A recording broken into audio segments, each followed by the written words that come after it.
안녕하십니까. 3일 PwC 서스테너빌리티 플랫폼의 김도연 파트너입니다. 바쁘신 가운데 저희 세미나에 참석해 주신 모든 분들께 진심으로 감사드립니다. 지금부터 비욘드 클라이메이트 체인지 기업의 새로운 과제와 대응 방향을 주제로 세미나를 시작하도록 하겠습니다. 오늘은 기후변화 관련 이슈 이외에도 기업들이 알아야 할 지속가능성 관련 다양한 과제들을 총정리해 볼 예정인데요. 이번 달 막을 내린 제16차 유엔 생물다양성 협약 당사국 총회와 제29차 유엔 기후변화 협약 당사국 총회의 주요 성과와 내용, 그리고 오늘부터 부산에서 개최되는 유엔 플라스틱 협약 제5차 정부 간 협상위원회 회의에서 다뤄질 국제 플라스틱 협약과 EU CSDDD를 중심으로 한 글로벌 공급망 관리 등 기업이 알아야 할 주요 과제들을 중심으로 준비하였습니다. 주제 발표 이후에는 현장에서 받은 질문을 토대로 3일의 전문가들과의 Q&A 시간도 준비되어 있으니 끝까지 함께 해주시기 바랍니다. 자, 그럼 오늘의 첫 번째 순서로 3일 PwC 서스테너빌리티 플랫폼의 리더이신 스티브 강 파트너의 개회사와 PwC 글로벌의 지속가능성 리더인 윌 잭슨 무어의 기조 발제가 있겠습니다. 파트너님 부탁드립니다. 네. 안녕하세요. 3일 PwC Korea Sustainability Platform Leader인 스티븐 강입니다. 바쁘신 가운데 저희 세미나에 참석해 주신 여러분 감사드리고요. 알다시피 도널드 트럼프 후보가 미국 대통령으로 당선되면서 미국의 지속 가능성 정책의 불확실성이 더 생겼죠.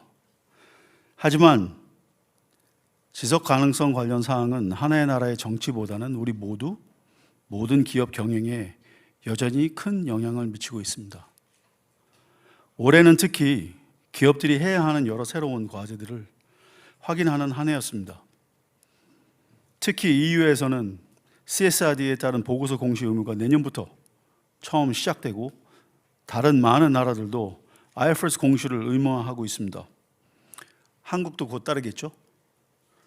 EU Sustainability 공시 의무뿐만 아니라 지난 7월 CSDDD를 최종 확정했습니다. 공급망의 인권과 환경 실사는 Sustainability 공시에 이어 기업의 두 번째 과제가 되었습니다. 이번 달 2일 막을 내린 UN Biodiversity Conference 16, COP16에서는 기업과 금융기관의 Nature Transition Plan Guidance 초안이 발표되어서 기업이 이제 자연, 네이처 관련 공시도 해야 할 날이 멀지 않았습니다. 또한 지난주 진행된 COP29 논의된 사항도 잠시 후 말씀드리겠지만 기업들에게 시사하는 점이 많습니다. 마지막으로 세미나가 열리고 있는 오늘부터 우리나라 부산에서는 유엔 플라스틱 협약을 위한 제3차 정부 간 협상위원회 회의가 개최되고 있습니다. 플라스틱 국제협약안이 마련되면 플라스틱 종식은 기업들에게 새로운 과제가 될 것입니다. 국제사회에서는 이렇게 기후위기 대응 이외에도 다양한 과제들이 논의되고 있습니다. 3일 PwC Korea Sustainability 플랫폼은 Sustainability 글로벌 트렌드를 전해드리고 기업의 새로운 과제와 대응 전략 수립에 도움을 드리고자 Beyond Climate Change 라는 주제로 이번 세미나를 마련했습니다. 끝까지 경청해 주시기 바라고요. 바로 이어서 우리 PwC 글로벌 Sustainability 플랫폼 리더인 윌 잭슨 모를 모시고 제가 간단하게 질문을 몇 개 던지면서 최근의 글로벌 트렌드에 대해서 좀 말씀을 드려보겠습니다. Will, can you join me on stage, please?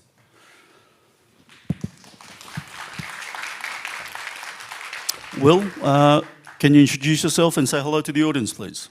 Hi, thank you.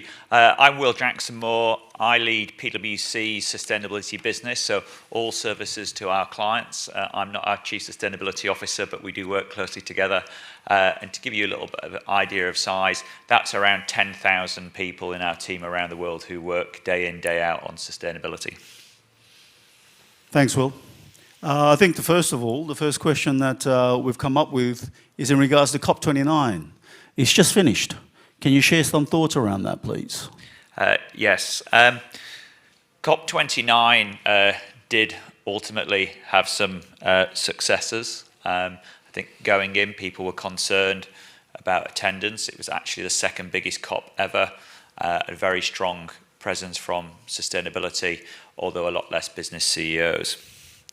In terms of the negotiations, key outcomes on climate finance and carbon market mechanisms have been concluded. The role of carbon markets in Article 6 has been confirmed.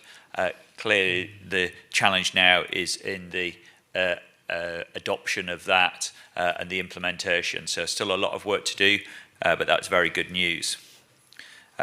Also on the NCQGs, the new collective quantified goal, we didn't reach the $1 billion, $1 billion, but the $300 billion was agreed. And again, the key there is now for those funds to flow quickly.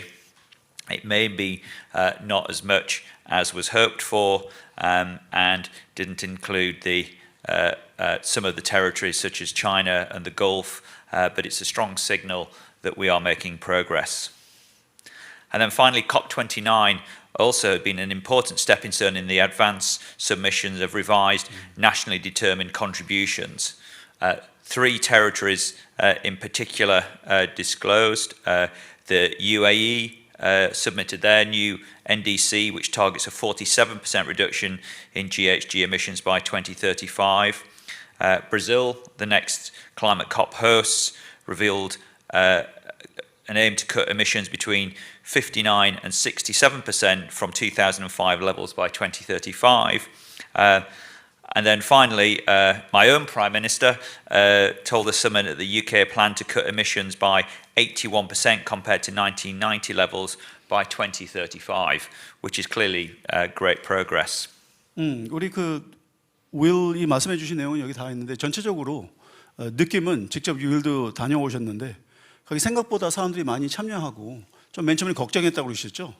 그 참여율이 많이 떨어질 줄 알았는데 참여율이 가장 지금까지 컵 두 번째로 가장 큰 컵이었었고 거기서 이제 뉴스에도 들으셨을 텐데 이 협상이 잘 안 돼가지고서는 하루까지 늦춰지고 거기 이제 아일랜드 네이션스 뭐 협상하다가 나가고 막 이래서 했는데 결국은 우리 3억 달러를 협의를 봐가지고선 그래도 다행히 끝난 것 같습니다. Well, the next question, obviously in regards to the Biodiversity Convention, any important trends developing around the world in regards to this? Yes, we've just also had the 16th Nature COP, the Biodiversity COP in Cali, Colombia, which had over 20,000 attendees and had a very heavy presence from business, which was really good to see. The Biodiversity COP is becoming increasingly important as industries, businesses focus and share their experiences on the effect of biodiversity loss, such as declining agricultural yields, water shortage, and increased natural disasters affecting infrastructure and supply chains. With this backdrop, PwC established our own Centre for Nature Positive Business last year, with over 500 professionals around the world who support and work on nature projects with our clients, and published a handbook for developing nature positive strategies. We're seeing more and more companies understand and assess their impact on nature. Big Pharma, for example, is very concerned about the loss of the biosphere as many drugs are developed from natural compounds. Many other companies are doing the initial baselining and footprinting exercises to understand their impact on nature. PwC ourselves are an early adopter of TNFD, and we have been working through our own business and assessing our impacts on biodiversity.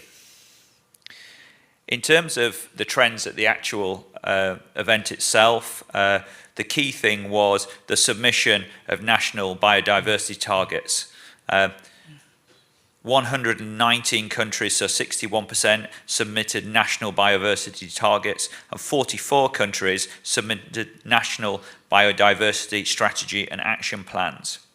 whilst 44 of 196 is not where we would like it to be and not where we need it to be, it is demonstrating a growing trend and focus on nature loss and implementing the changes needed. Thanks, Will. 뭐 전체적으로 보면은 생각보다 이 비즈니스 커뮤니티가 COP16 바이오다이버시티 컨퍼런스에 참여율이 높았다고 말씀하시고요. 지속적으로 바이오다이버시티 관련돼 가지고선 관심이 늘어나고 있다고 그러네요. 특히 들었는데 large pharmaceutical companies, 이 drug manufacturers, 이 약사들은 실질적으로 이 ingredients가 이 네이처 쪽에서 많이 나와가지고서 그쪽에 관심을 많이 보여주셨다고 그러고요. 뭐 우리 PwC도 좀 광고를 하시는데 우리도 이제 네이처 관련돼 가지고서는 크게 생각하고 있어가지고서는 Center for Nature, Positive Business를 이제 설립을 했고요. 2023년에 여기서 우리도 이제 바이오다이버시티 관련되는 포커스를 많이 두고 있습니다.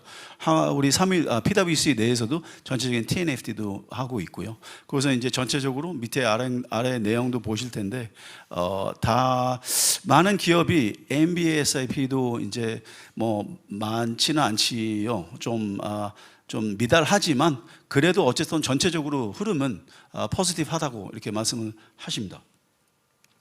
The next question is in regards to plastic treaty. Obviously, it's happening in Busan as we speak. Any your thoughts or concerns around this treaty? I think, unfortunately, it's important to note that an agreement is fairly unlikely will be struck in this meeting and is likely to be pushed into 2025.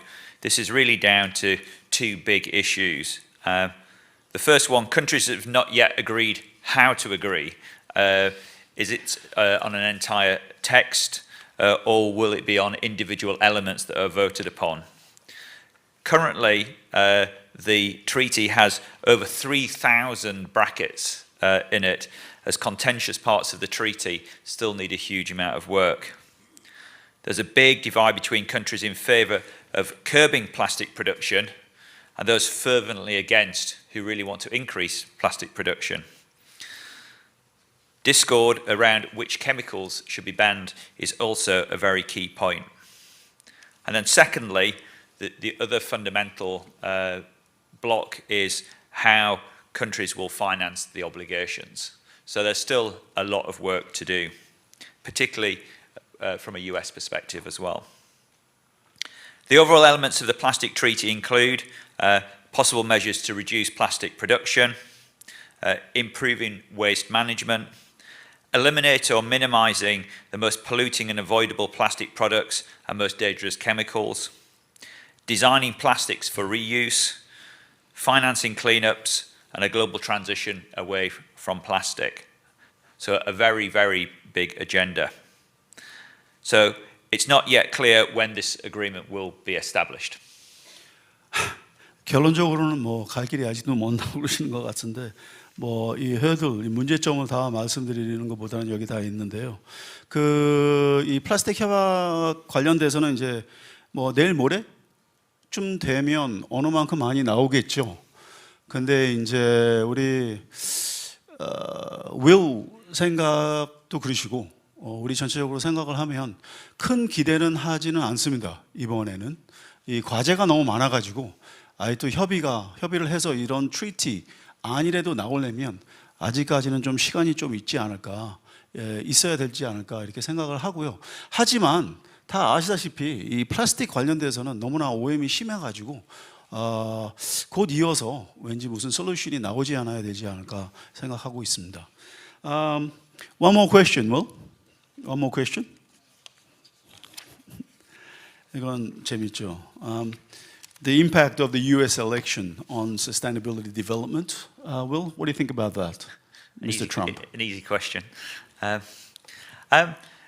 From a sustainability perspective, we can take some guidance from his first administration, and therefore we can expect a very strong focus on traditional energy sectors, domestic energy production, and a significant rollback of climate policies. It's worth noting that in his first term, Donald Trump eliminated more than 100 environmental regulations, including wetland protections, mercury emission restrictions, carbon dioxide limits, and stepped back from the international cooperation on climate. What remains to be seen is what will become of the Inflation Reduction Act, a significant legislative achievement of the Biden administration that provides hundreds of billions, if not $1 trillion, in tax incentives and initiatives for reducing greenhouse gases emissions. Whilst Trump has spoken out against it, repealing the law may still be difficult as the related capital projects would require support from Republicans in Congress, many of whom are seeing the benefits of the law in their home states. Also, despite the likely change in tone and on policy, nearly half of executives responding to our October 24 Pulse survey before the election said they increased sustainability investments if Trump returned to office, while only 11% said they would decrease investments. Business is very much focused on the medium to the long term rather than just the next 4 years. What will not go away is the importance of sustainability as a business imperative. Cutting energy demand and switching to renewable energy has better economics and increases resilience. It's simply good business. Let's focus on sustainable business. And having a resilient, flexible, transparent supply chain is more important than ever, given the growing climate risk and likely tariff increases. So in conclusion, I think we would see this as a possible slowdown in a continuing journey, but not something that we'll see a complete reversal. 이것도 우리 내부적으로도 좀 논의도 많이 했는데요. 결론적으로는 트럼프가 당선이 돼서 들어오더라도 그 4년이 너무 많이 지나서 지금 트럼프가 다 리버스하기는 쉽지 않을 거다. 그래서 여러 가지 조금씩 차이가 나고 혼돈스러울 수는 있지만 이미 그 진행이 되고 있어서 이거를 스톱하든지 리버스하기는 너무 힘들고요. 근데 이제 지금 말씀하신 것처럼 단기적으로는 조금 슬로우 다운이 있을 수도 있지만 medium to long term 똑같을 거다. 그리고서 이제 우리 서베이, 우리 글로벌 CEO 서베이에서도 11%만 트럼프가 당선되면 11%만 그 투자를 좀 줄이겠다 이렇게 말을 하고 있고요. 그거 다 아시다시피 도널드 트럼프는 다 is a businessman. 그래서 지금 sustainability 관련돼서 energy transition 이런 것들은 비즈니스가 좋아요. 그래서 아시다시피 일론 마스크가 왼쪽에 서 있는데 일론 마스크 electric vehicles 거기에 돈이 얼마나 많이 들어가 있는데요. 그냥 가만히 두지는 않을 것 같은데요. 그래서 일론 마스크, 테슬라도 캘리포니아에 있으니까 여러 팩터를 보면 지금 말은 많이 하죠. rhetoric 말은 많이 하는데 이대로 진행되지 않을까 이런 생각을 가지고 있습니다. Will, thank you very much for your time. 우리는 여기서 마무리하고요. 그만두고 혹시 나중에 추가적으로 질문 있으시면 말씀해 주시고요. 이대로 우리는 여기서 인사드리고서 이제 진행하겠습니다. 감사합니다.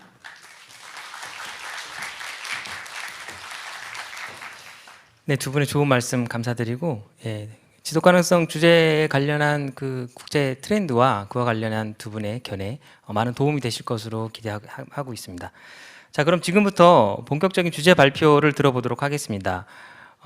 PwC EU CSRD 센터의 리더인 알렉산더 스펙 파트너와 3일 회계법인 이진규 파트너께서 EU CSRD 대상 법인이 공시 의무를 준비하는 과정에서 경험한 문제점과 2026년 공시를 위해서 기업이 준비해야 하는 사항에 대해서 말씀해 주실 예정입니다. 네, 안녕하세요. 서스테이너빌리티 이진규 파트너입니다. 반갑습니다. 네, 저는 오늘 EU CSRD 유럽 준비 현황에 대해서 말씀드릴 텐데요.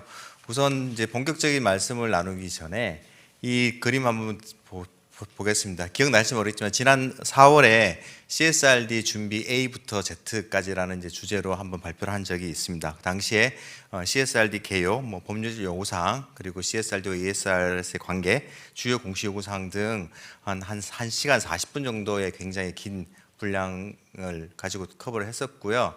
그 CSRD에 대해서 좀 더 구체적으로 알고 싶은 분은 지금 여기 있는 이제 QR 코드나 링크를 통해서 다시 한번 들어가서 보시면 될 것 같습니다. 오늘 이 자리에 이 그림에서 보시는 바와 같이 정확하게 지난 6개월 전에 알렉산더가 저곳에 이제 서 있었고 제가 이 자리에서 발표를 한 적이 있습니다. Alexander, could you just briefly introduce yourself, please? Of course. Good afternoon.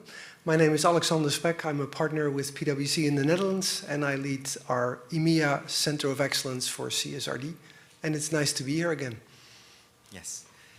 네, 오늘 제가 준비한 주제는 크게 이제 세 가지 정도입니다. 우선 EU 기업이 현재 어떻게 준비하고 있는지, 그리고 이제 한국 기업은 지난 6개월간 어느 정도 이제 준비가 되고 있는지. 그렇다면 지금부터 대부분 한국 기업의 공시 시기가 2025년 6월이나 7월 정도 됩니다. 그때까지 1년 반 정도 시간이 있는데 그 남은 시간 동안 어떻게 과제를 추진해 나갈 건지 이 세 가지 대해서 말씀드리도록 하겠습니다. 네, 첫 번째 사항인데요. 아무래도 그 EU의 법제와 규정들이 어떻게 진행되고 있는지 가장 궁금하실 것 같습니다. 지난 4월 달에 저희가 발표드릴 때 이제 컨설테이션 진행 중인 회사가 한 7곳, 입법 진행 중인 곳이 10곳, 입법 승인된 곳이 5곳인데 지금 9월 달, 10월 달까지 정리된 곳을 보면 15곳 정도가 이제 입법이 승인된 상태입니다. 지금 입법 진행 상황에 대해서 제가 알렉산더한테 조금 여쭤보도록 하겠습니다. 첫 번째 제가 EU 국가의 법제화 현황과 그리고 지금 일부 국가들이 올해 말까지 법제화가 완전히 안 될 가능성이 있는 국가들이 조금 있습니다. 이제 이런 영향과 그리고 대부분 한국 기업은 2025년 정부를 26년에 공시할 거기 때문에 이런 법제화가 조금 늦음으로 인한 임팩트가 한국 기업에는 또 어떤 영향이 있을지 여쭤보도록 하겠습니다. Alexander, could you please explain that?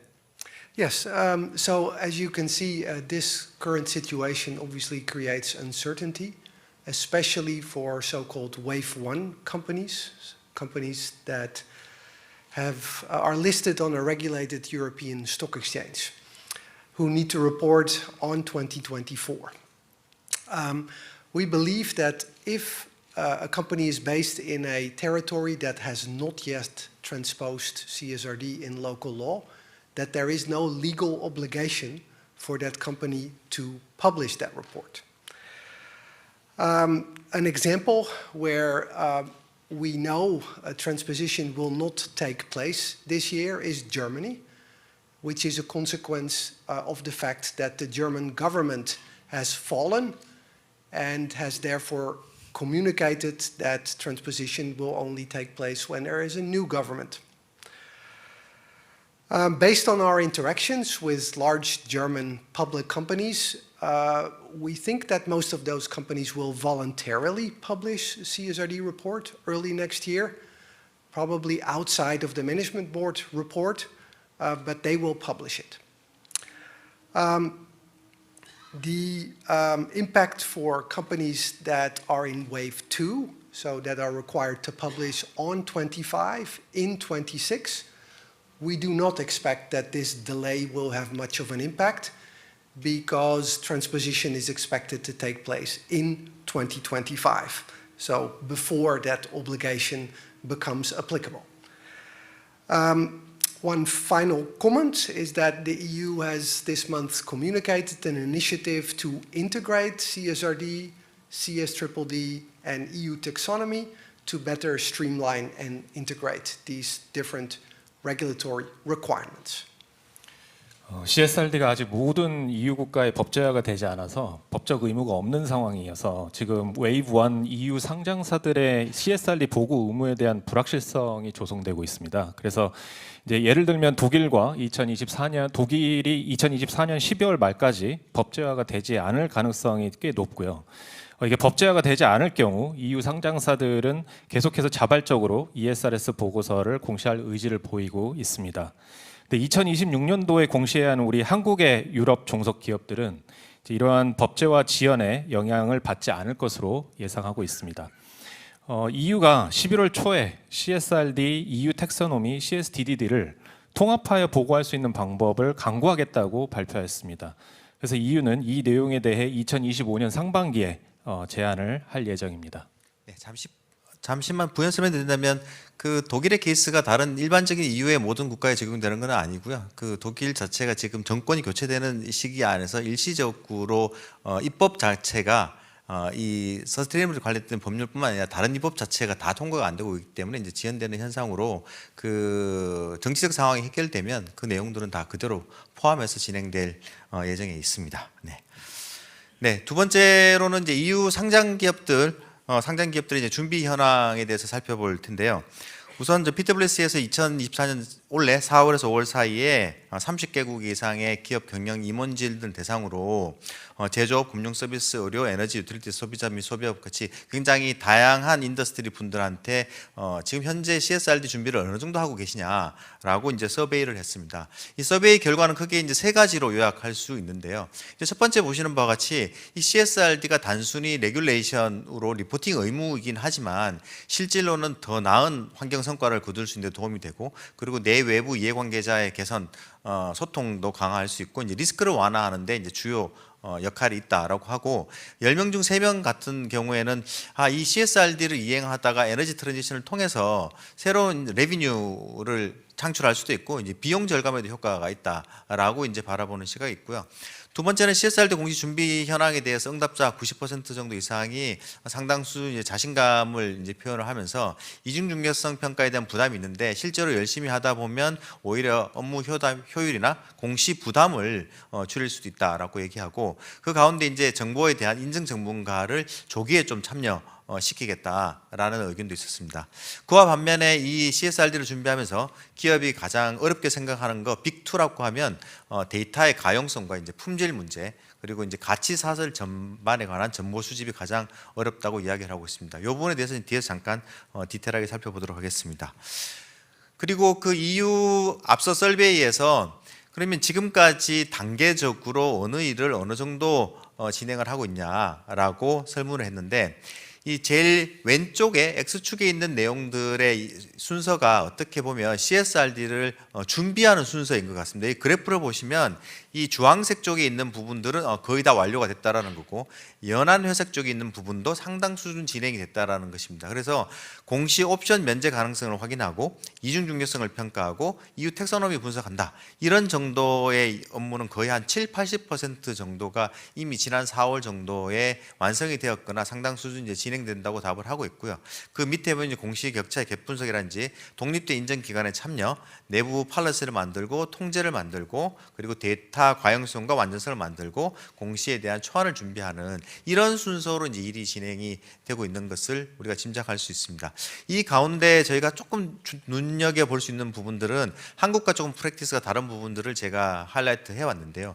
독립된 인증기관의 참여가 이미 완료가 된 곳이 25%, 그리고 진행 중인 곳이 45%, 즉 24년도 정보를 25년도에 외부 인증을 받는다고 생각을 하면 사실 24년 3, 4월 달에 외부 인증자랑 계약을 맺고 이 과정을 진행해 가는 것이 맞는 거거든요.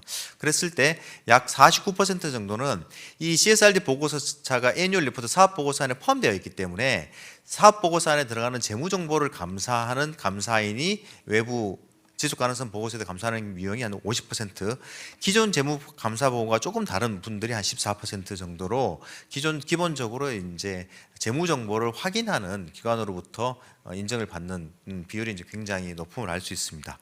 그다음 두 번째 사항으로는 CSRD를 준비를 굉장히 자신감 있게 차근차근 준비를 하고 계시지만 어떤 부분이 가장 애로 사항이 있냐라고 했습니다. 이 리스트를 보면 저희가 회사에게 프로젝트를 하면서 어드바이즈 드리는 것과 거의 동일한 경험을 지금 하고 있습니다. 우선 가장 어려운 부분은 데이터의 가용성과 품질, 그리고 가치사슬 내 정보가 이제 빅2로 어렵고, 그 밑에도 이제 충분한 인력 확보가 힘들다든지 시간적 제약이 있다든지 소프트웨어라든지 기술 시스템이 부족한 거, 예산이 부족하고 전문성을 갖춘 인재가 부족하고 다른 규제 간 상호작용, 리더십과 경쟁 참여, 이런 순서로 굉장히 애로사항을 얘기를 하고 있습니다. 이는 굉장히 저희 한국의 상황과도 굉장히 유사한 것 같습니다.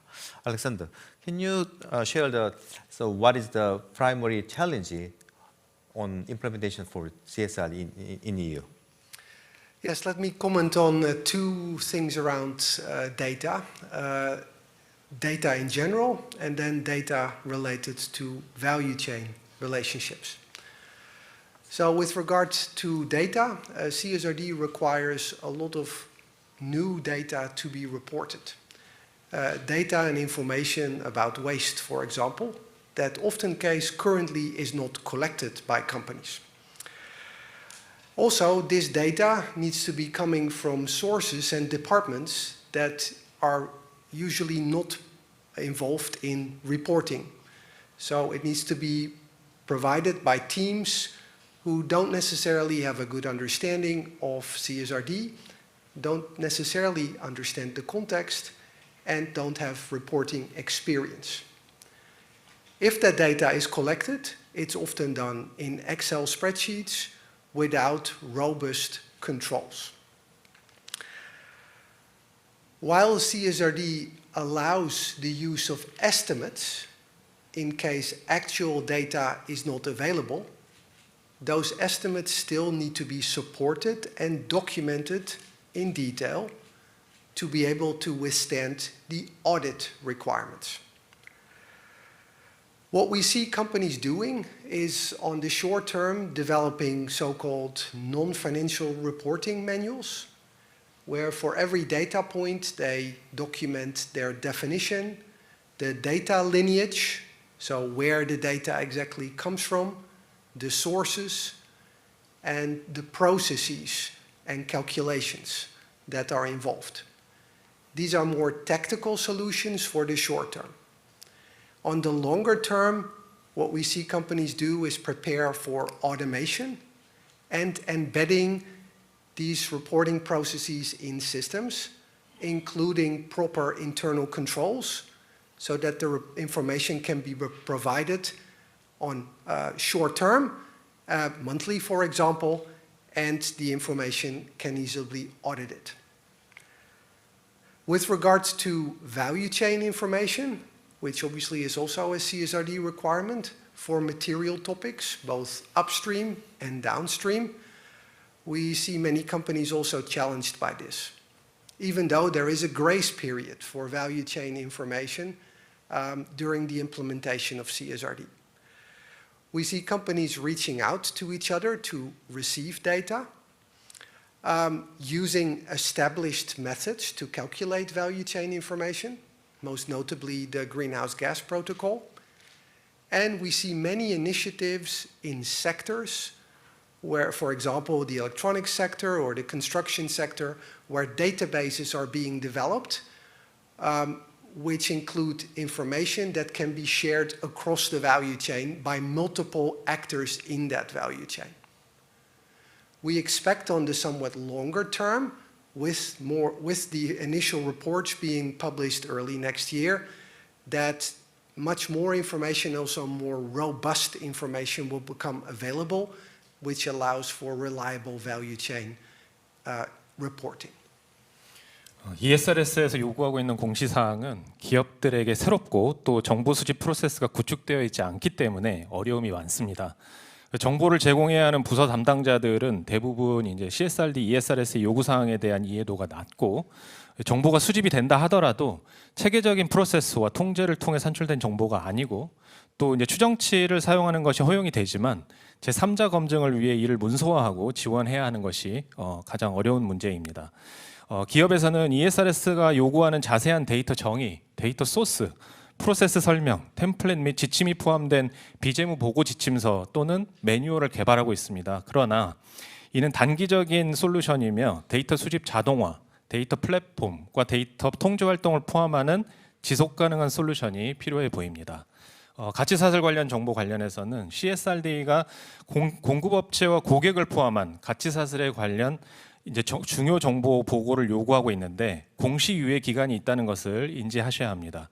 그럼에도 불구하고 가치사슬 내 협력사들과 긴밀한 협력이 필요할 수 있고, 현재 유럽 내 건설 및 전자산업에서는 가치사슬 내의 정보 수집을 위한 데이터베이스가 개발되고 있습니다. 하지만 시간이 더 지나야 정확하고 완전성 있는 정보가 수집될 것이라고 예상하고 있습니다. 네, 감사합니다. 네, 다음은 국내 기업들이 CSRD를 어떻게 준비하고 있느냐에 대해서 잠깐 살펴볼 텐데요. 이 국내 기업의 대응 유형은 크게 이제 두 가지 정도로 나눠 볼 수 있을 것 같습니다. 그림의 왼쪽에 오른쪽에 잠깐 보면 이제 유형 1이라 그래서 국내 본사에서 주도하는 형태가 있습니다. 국내 본사 같은 경우는 유럽 권역에 통합된 HQ가 없기 때문에 생산법인, 판매법인 같은 것들은 이제 한국에서 본사에서 주도하는 형태가 있고요. 또 한쪽은 이제 유형 두 번째에 해당하는 사항인데요. EU 자체에 굉장히 단단한 헤드쿼터가 있는 경우에는 이제 유럽 권역에서 이제 담당하는 경우가 있습니다. 제일 첫 번째로 대부분 회사들은 이제 공시 대상 법인을 선정하는 작업부터 먼저 진행을 합니다. 네, 국내 법인 같은 경우는 이제 공시 대상 법인 선정 1번 과업을 먼저 수행을 하고요. 두 번째 할 일은 이제 각 유럽 현지 법인에서 이중 중대성 평가를 수행하게 됩니다. 이 유럽 이중 중대성 평가를 수행할 때 본사가 한 그룹 레벨의 중대성 평가를 무시할 수가 없습니다. 그래서 이 두 가지의 이제 얼라이먼트를 생각을 해야 되고요. 거기서 선정된 중요 주제에 대해서는 현재 ESRS에서 요구하는 수준과 회사가 가지고 있는 데이터의 수준 차이에 대한 갭 분석을 하게 됩니다. 이런 이제 3번인 갭 분석 과제가 지나고 나면 이 과제가 도출되는데 이 과제 도출이 크게 다시 두 가지로 나눠집니다. 첫 번째는 본사 헤드쿼터에서 수행해야 되는 과제가 있고요. 또 한 가지는 이제 현지 법인에서 수행해야 되는 과제가 있습니다. 이 과제 도출이 끝나고 나면 저희 갭 분석했던 결과를 바탕으로 정성 정량 데이터 템플릿을 이용해서 필요한 정보를 수집하고 파일럿 보고서를 작성하게 되는데 이 과정에서 4-1에 보면 기후에 공시화하는 일반 사항이라든지 EU 텍사노미에서 요구하는 이제 공시 요구 사항들 같은 것들을 같이 보고서에 반영할 필요가 있습니다. 그 마지막으로 다섯 번째 EU 법인의 이제 팔로 부분에 있어서는 현지 법인이 과제를 이행하고 이중대서 평가를 업데이트하고 제3자 검증인을 선임하고 본 보고서를 작성하고 하는 프로세스들이 필요하게 됩니다. 이런 이제 전개도상의 과제가 지나고 나면 제가 지난 4월달 세미나 이후에 지금까지 한 6개월 정도의 여러 CSRD 대형 프로젝트를 했습니다. 그 하는 가운데 크게 리갈 스코핑과 이중중대성 평가 부분, 그리고 갭 분석 부분, 파일럿 보고서 작성 이런 한 세 가지가 있는데 이 일을 실제 하면서 느꼈던 주요 발견 사항과 이 시사점에 대해서 말씀드리도록 하겠습니다. 첫 번째는 생각보다 국가별로 입법 과정에서 대상 회사라든지 범위라든지 규모라든지 이런 국가별로 조금씩 수정하는 부분들이 있습니다. 그래서 해당 국가에는 반드시 그런 리갈적 요구 사항을 확인하는 것이 필요하다라는 걸 알 수 있었고요. 두 번째는 이제 이중중대성 평가에 있어서 그룹의 중요성과 현지 중요성이 바라보는 시각 레벨이 다르기 때문에 그룹에서는 굉장히 중요하지 않지만 그 현지에서는 굉장히 중요하게 판단할 수 있는 부분들이 있고 또 그 반대의 케이스도 있습니다. 이럴 경우에 이제 현지 법인에서는 어떻게 할 것인지에 대한 고민점이 한 가지 있고요. 또 한 가지는 이제 현지 법인이니까 당연히 현지에 맞춰서 하는 게 맞고 첫 번째에 대한 질문에 대한 답으로 하지만 현지 법인에서 이중 중대성 평가를 할 때 그 평가의 완성도 수준이라든지 문서화 수준을 어느 정도 뎁스까지 가져갈 건지에 대한 고민은 항상 있습니다. 그래서 제가 앞서 설명드린 바와 같이 외부 평가 검증인 이 조기에 참여한다면 회사에서 지금 하고 있는 평가의 수준을 어느 정도 할 수 있을지 정할 수가 있습니다. 네, 두 번째 항목으로는 이제 갭 분석에 관한 부분인데요. 실제 갭 분석을 하다 보면 그 거버넌스의 역할과 책임에 관한 상황이 유럽에 있는 각각의 모든 법인들이 굉장히 수준이 차이가 남을 알 수 있습니다. 그래서 그 이사회와 경영진의 역할이 각 현지 법인이 어떻게 할 건지에 대한 아레나를 정하는 게 굉장히 중요하고요. 또 한 가지는 이제 현지 관리 담당자 및 그 각 부서 인사, 재무, 구매 환경, 지속 가능 주제 담당자 간의 이제 아레나를 정하는 것도 굉장히 중요합니다. 여기서 저희가 필수 공시 항목 중에서 실제 유럽 법인들을 진단해 보면 가용한 데이터가 어느 정도 되느냐라고 실제 파악을 해본 결과 거의 한 20%에서 한 40% 수준으로 생각보다 굉장히 낮습니다. 하지만 저희들한테는 지금부터 이제 1년 6개월이라는 시간이 있기 때문에 그 1년 6개월 동안에 이런 부족한 부분들을 이제 올려야 되는 과제가 있고요. 그리고 또 한 가지 분석으로는 과제가 나왔을 때 현지에서 수행해야 되는 과제와 그리고 이제 본사에서 수행하는 과제의 비중을 보면 한 60%에 한 70% 정도는 이제 현지에서 해야 되고 하지만 40%에서 30% 40% 정도는 이 본사에서 이 과제를 수행해야 되는 상황으로 분석이 됩니다. 그래서 결코 이 CSRD 프로젝트는 유럽 현지에 맡겨놓고 너희가 다 해라 할 수도 없는 거고 또 본사에서도 다 해줄 수도 없습니다. 그래서 유럽 본사와 유럽 간의 코디네이션이 굉장히 중요함을 알 수 있습니다. 세 번째 내용으로는 이제 파일럿 보고서를 작성하는 부분입니다. 이 파일럿 보고서를 막상 작성을 하다 보면 이 회사의 팔러시, 정책과 그리고 목표와 프로그레스를 이제 공시하도록 되어 있는데, 이런 회사의 팔러시와 이런 목표와 타겟이 이 현지 레벨은 없고 본사 레벨에만 있는 경우가 많이 있습니다. 이럴 경우에 이제 유럽 법인들은 어떻게 하느냐에 대한 이제 고민이 될 수 있는데요. 이럴 경우에는 이제 본사에 있는 부분을 충분히 이제 활용할 수가 있는 부분이 있습니다. 이 부분에 대해서는 저희가 알렉산더에게 한번 여쭤보도록 하겠습니다. Can you explain where the policy and target does not exist in the EU subsidiary levels? How you manage it? Yeah. So first of all, I mean, CSRD does not require a company to set targets or develop action plans or policies. And if a company doesn't have them, it's important to put that in the report. Now, often case, what we see with European subsidiaries of, for example, Japanese or Korean parent companies, is that these policies and targets exist, but at the group level. So the parent company has them. In that case, it is perfectly fine for the subsidiary in its CSRD report to defer to those group-wide policies, targets, and action plans. But when incorporating them in their statements, to ensure that the way that they are written down are aligned with what CSRD requires. Sometimes we also see that companies have cascaded these targets down, and subsidiaries do have individual policies or targets, and in that case, obviously, it's appropriate to reflect those. CSRD는 투명성을 강조하고 있습니다. 회사의 정책, 조치 활동, 목표가 부재하다면 이 사실을 투명하게 공시하라고 요구하고 있습니다. 종종 정책, 조치 활동, 목표가 국내 본사단에서 존재하지만 유럽 종속회사에는 없는 경우가 있습니다. 때로는 본사의 정책, 조치 및 목표를 종속회사에 내려주는 경우도 있지만 그렇지 못하는 경우도 있고요. 본사에 존재하는 경우 유럽 종속회사에서 공시하는 ESRS 보고서에 이런 정책 활동과 목표를 참조하고 현지 법인에 맞게, 그리고 ESRS에서 요구하고 있는 정책 활동 또는 목표 정보와 얼라인되게 조정이 필요할 것 같습니다. 네, 이제 마지막 파트인데요.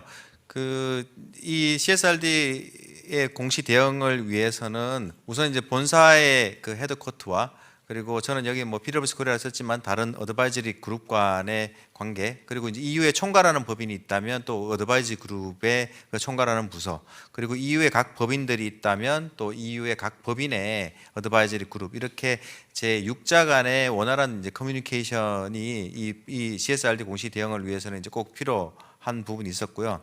그리고 지금부터 정확하게 대략적으로 한국교육 같은 경우는 한 18개월 정도 시간이 남았습니다. 이 남은 시간을 한 3등분으로 나눠서 앞으로 어떻게 대응할 것인지를 한번 생각을 해본다면, 우선 올해 4Q 조금 남아 있고요. 그리고 내년도 1분기까지 이를 이제 페이지 1 단계로 생각한다면, 이제 본사 단위에서는 이 공시 대상 법인을 선정하고 그룹 레벨의 이중대성 평가 방법론을 확장하고 CSRD 본사의 갭이 어느 정도 되는 건지, 그리고 이제 예비적인 파일럿 보고서를 유럽에 내려주기 위해서 한번 만들어 보는 작업. 이 작업을 본사에서 한다면 EU 현지 법인에서는 이 현지 법인의 지금 스테이터스를 이제 인풋하고 갭 분석을 하는 데서 현지 법인의 상황을 넣는 거 정도입니다. 이 그림을 가만히 보시면 이 처음에 지금은 한 업무의 양이 한 5대5 정도 됐다가 내년도 되면 한 6대4, 그리고 이제 마지막 되면 한 7대3 이렇게 단계적으로 이양하는 과정을 이제 표시해 두었습니다. 그리고 내년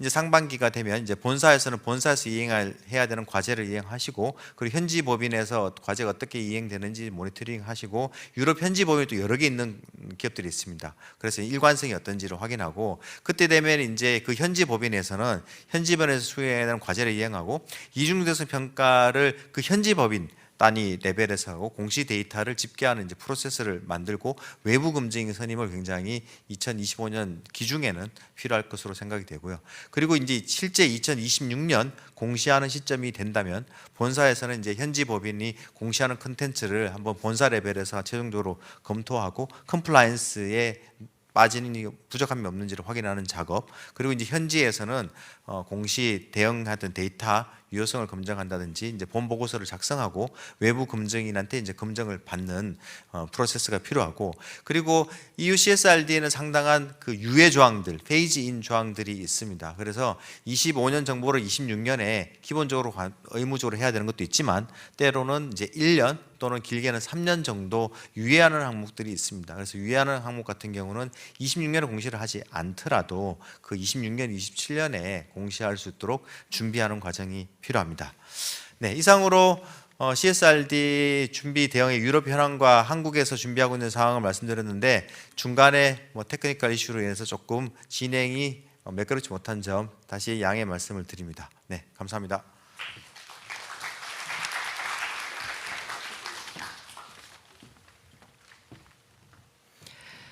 네, 두 파트너님께서 좋은 정보 많이 주셔서 많은 도움이 되실 것으로 기대하고 있습니다. 네, 다음 주제로 넘어가 보도록 하겠습니다. 최근 기후변화 다음 과제로 자연자본과 생물 다양성이 각광을 받고 있는데요. 지난 2일 막을 내린 제16차 생물 다양성 협약 당사국 총회에서 논의된 사항과 자연 관련 재무정보 공시 가이드라인인 TNFD를 중심으로 한 기업의 대응 방안에 대해 3일 회계법인 박경상 파트너께서 발표해 주시도록 하겠습니다. 안녕하세요. 자연자본과 생물다양성에 대해서 말씀드릴 박경상입니다. 제가 오늘 드릴 말씀은 크게 세 가지로 구성되어 있습니다. 먼저 자연자본이 무엇인지에 대해서 간략하게 말씀을 드리려고 하고 있고요. 그다음에 그 자연자본이 우리 비즈니스와 어떻게 상호 이렇게 작용을 하면서 다시 재무적으로 비즈니스적으로 영향을 미치는데 그 과정에 대한 내용을 또 말씀드리려고 합니다. 그 다음에 그렇게 만들어진 우리가 자연자본에 대한 의존성과 영향을 완화하기 위해서 우리가 어떤 활동을 해야 되는지 그 대응 방향에 대해서 마지막 부분에 말씀을 드리고 마무리 짓도록 하겠습니다. 먼저 자연자본에 대한 이해입니다. 자연자본은 생물 다양성부터 시작해서 말씀을 드리려고 합니다. 생물 다양성은 유전적으로 얼마나 다양한지, 그리고 종 내에서 얼마나 다양한지, 마지막으로 생태계 내에서 얼마나 다양한지에 대해서 그 다양성에 대한 내용을 이제 생물 다양성이라 부르고요.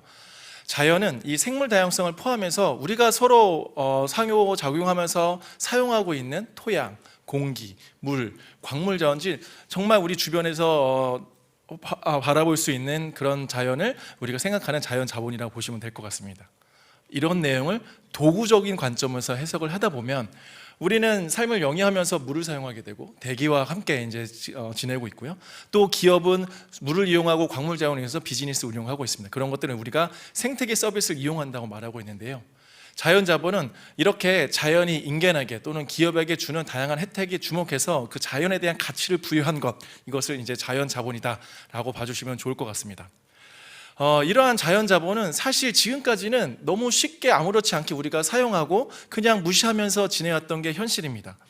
그러나 그 월드 이코노믹 포럼에서 매년 발간하고 있는 글로벌 비즈니스 리스크를 이제 보면 2005년 전부터 또는 그 이전부터 이 자연자본에 대한 중요성과 리스크 위험성을 상당히 강하게 강조하고 있습니다.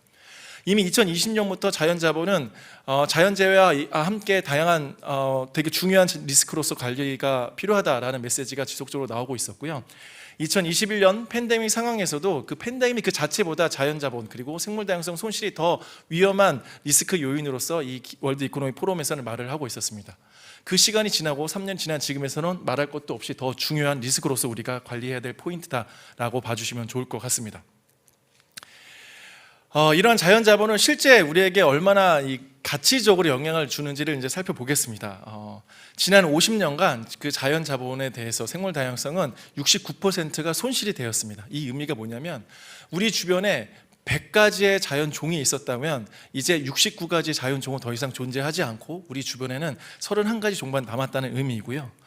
이런 자연자본에 대해서 우리의 비즈니스는 58조 달러 이상이 중간 또는 그 이상으로서 그 자연자본에 의존하고 있다는 사실입니다.